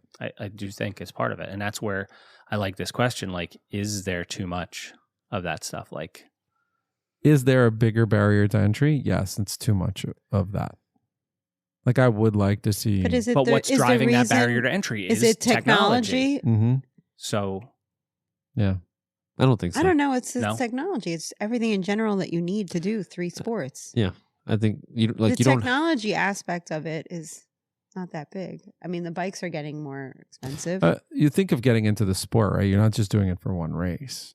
And so when people mostly do that, well, some do it people, I over see time. tons of bikes for sale that are like, I've just done one I race. did my Ironman.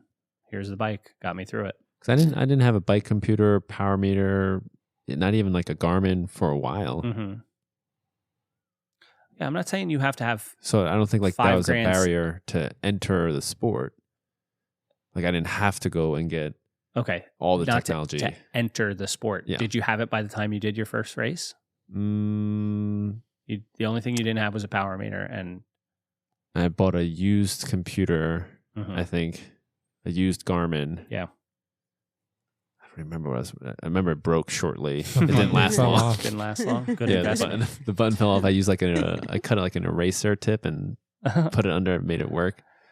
Yeah, I mean, I may have done it with a Fitbit too. I don't. So the bike alone was 2.5 when I bought it. And Mhm. now I think it's 5.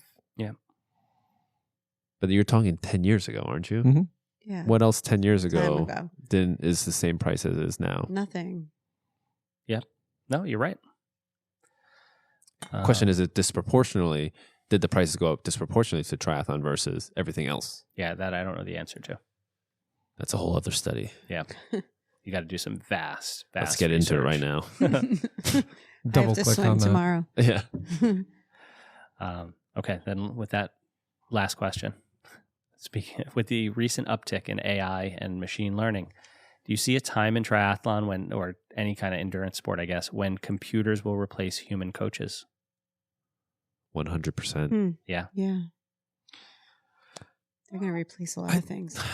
Yes, I think that computers can replace a large part of the coaching, but I think that there is an aspect to the feedback that the athlete gives the coach, or certain emotions and feelings and things that right now AI is not able to handle. Mhm. Sure. That input is not, you can provide it input, right? So you're already providing input into not AI, but like at the end of your workout, you're saying how difficult was this run? Mhm. And then I remember what's the other question? How'd you feel? Right. So you're already Yeah. kind of providing that input, but I think there is something individualistic to that coach experience Mhm. that right now, I don't know that it's fully replaceable at this point. The I- AI won't adapt, I don't think, your workout if Well, I thought that was the 100% whole point think of it will. AI. Yeah, it will It if will? you Will, if you yeah. provide Yeah. the right feedback, it can change. I So- would imagine the more data you can give back to the AI, Mhm. the better the plan will become. So there are Mhm. things now that Greg, like you can't keep track of every little thing. Yeah. Let's say our watches are just able to like keep track of every single vital statistic of our Mhm. bodies. And AI could just take all that Mhm. data. Like it's going to see things that a human may not Would pick never up on. see it. True. Right. And let's say Mhm. there's like just like it's tracking every second of your life, and then it's looking at the stimulus you're putting in, Yeah. all your load, and then it's tracking your Stress, vitals. Like sleep. it's gonna figure out patterns. It's gonna see like True. down to you, Yeah. like how to optimize you if you give it the goal like of what you're trying to do. Mhm. hmm Yeah, I think the only thing that, like I said, the emotion feedback that I don't know that it's That's what I'm saying. fully So, like, gets. Or that's the other. So can it replace? Like, can you have really effective training and get the best out of you through AI? For some people, or a lot of people, yes. But if Mhm. someone needs someone to talk to, or need someone that's like the emotional support, Yeah. a human's gonna be better. But eventually, the AI will also be able to do that because they'll probably just have this like AI avatar that Yeah. can just talk to you Right. and tell you what you want. Like it'll know what you need to hear because Yeah. like if it tracks like your behavior and everything, if it's connected to Yeah. all your social media, everything you do, like it will learn you Mm-hmm. and then tell Along you the what you same wanna hear. lines, I'm kind of curious. Do you feel as accountable to AI Rich as you do to real life Coach Greg? Well, if AI Rich has access to like all my life, maybe even more, No, no, no. because Yeah, I'm it asking. might like start canceling like Netflix accounts because like you're watching too much TV. You should be training. So like you want to bag a workout because you don't feel good, but AI Rich says this is your workout. Do you feel more accountable Yeah, will you to care AI as much? Rich or real life Greg? We're like, oh, AI Rich. Pfft.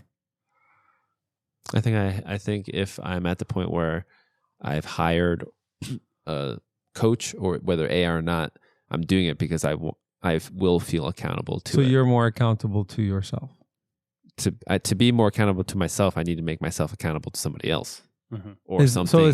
So are you as accountable to that someone else If it was robot AI? or Coach Greg? I think if that became the norm, then yes. Tomorrow. He's not letting Tomorrow's it go. workout. Yeah, but the technology's not there tomorrow. If it's the level of technology I'm imagining, then probably more, because I will be scared of it even more. Really? Scared of the machines. Yes. Okay. What about you? I don't know. So to prep for this question, what I did is I went on ChatGPT and gave it a parameter. I basically typed in myself, and said, give me a sample week of training, 12 weeks out from my A goal race of the year, which I think at some point in the conversation I told it was a 70.3, and it spit out a week worth of training. And the best part is if you took that and you said, give me more detail Yes. on Monday, like right now as a general thing, Yeah. it'll do it. Right. And this is the beta. Like this is, do you have the paid version of ChatGPT? I don't. No, this is the beta. And then there's the So it's a premium couple of version years. that's would be even more depth. And this is not even optimized for, let's say, coaching. Mm-hmm. Right. There are other AI tools. There's so many out there apparently now. Yeah, I can't keep up No, with them that's all. fine. I just use this because I thought it would be a fun way to see and I don't even think I don't know, is ChatGPT even really AI? I mean, behind the scenes, I guess it's learning from all the data that's being input into it and people's responses and stuff. But a couple of years, maybe 2 years ago, Trainer Road, you guys familiar with Trainer Road? Right? They rolled out something that they were calling AI with their training plans, where you would finish a workout. They gave every workout a level thing. So if it was a threshold workout, they have threshold workouts from a level 1 to a level 10 or something like that. And you do your workout and you finish it and you're like, okay, that was a 4.3, and you give it a score and you say that felt really hard or whatever. And then they adjust the future threshold workouts based off of that thing. Feedback. Right. It really isn't AI. It is. Not really. Like when you dig into Did it learn? No, it just changed its algorithm. I don't think learning's the right word for it. It would just adjust the adjust the prescription. It wasn't learning for you the next time you typed in a training plan. It wasn't adapting based off of your, how much better you got over a period of time, and it wasn't doing that. So, just for our listeners, when you did type in that question, yeah, okay, then what? Then it did what? It spit out. It spit real quick. Spit out this week training plan. It gave me 2 hours of swimming, 7 hours of biking, 2.5 hours of running, which adds up to like 11 and a half hours. When I told it I had about 12 hours a week, and I also said I was 12 weeks out, basically gives me 2 sessions a day. For the most part, there's nothing weird on it. Nothing that it's like, if I was to program this for an athlete in a similar boat, I don't think that there would be any questions asked with what I did. I think they'd be accepting of it. There's one weird thing. Saturday is weird. You have a long bike in the morning, 2.5 hours, and then the afternoon you do a 1 hour bike brick with an easy 20 to 30 minute run. Seems kind of weird. But I'd be interested. I like how it does the morning, afternoon. Mm-hmm. I'd be interested to then, like James said, ask it, like, give me more detail. What's the reasoning behind those kind of things? Because for me, one of the things as a coach, is the education side of things, like teaching the athletes that I work with as much as I can, or as much as they want to learn. Like some people just want to see the program, but other people really do want to learn what they're doing and why they're doing it. Like my goal with everybody is for them to one day say like, I don't need you anymore. Like I've learned Put yourself enough. out of a job. And I realize that it's not the best business, model, but like Pretty that's good model. personally how I how I feel about it. Like so, maybe that I don't know if that's something that AI.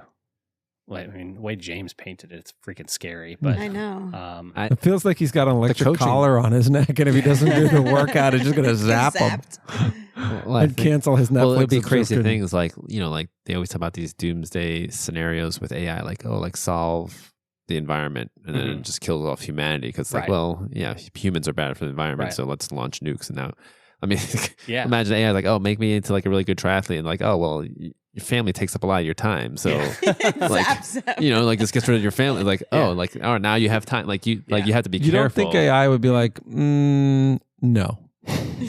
We don't even No, know. we don't Like know. we don't have any like regulating authority. There's no framework. Like we just release something into the wild right now and we don't know what's going to happen. Yeah.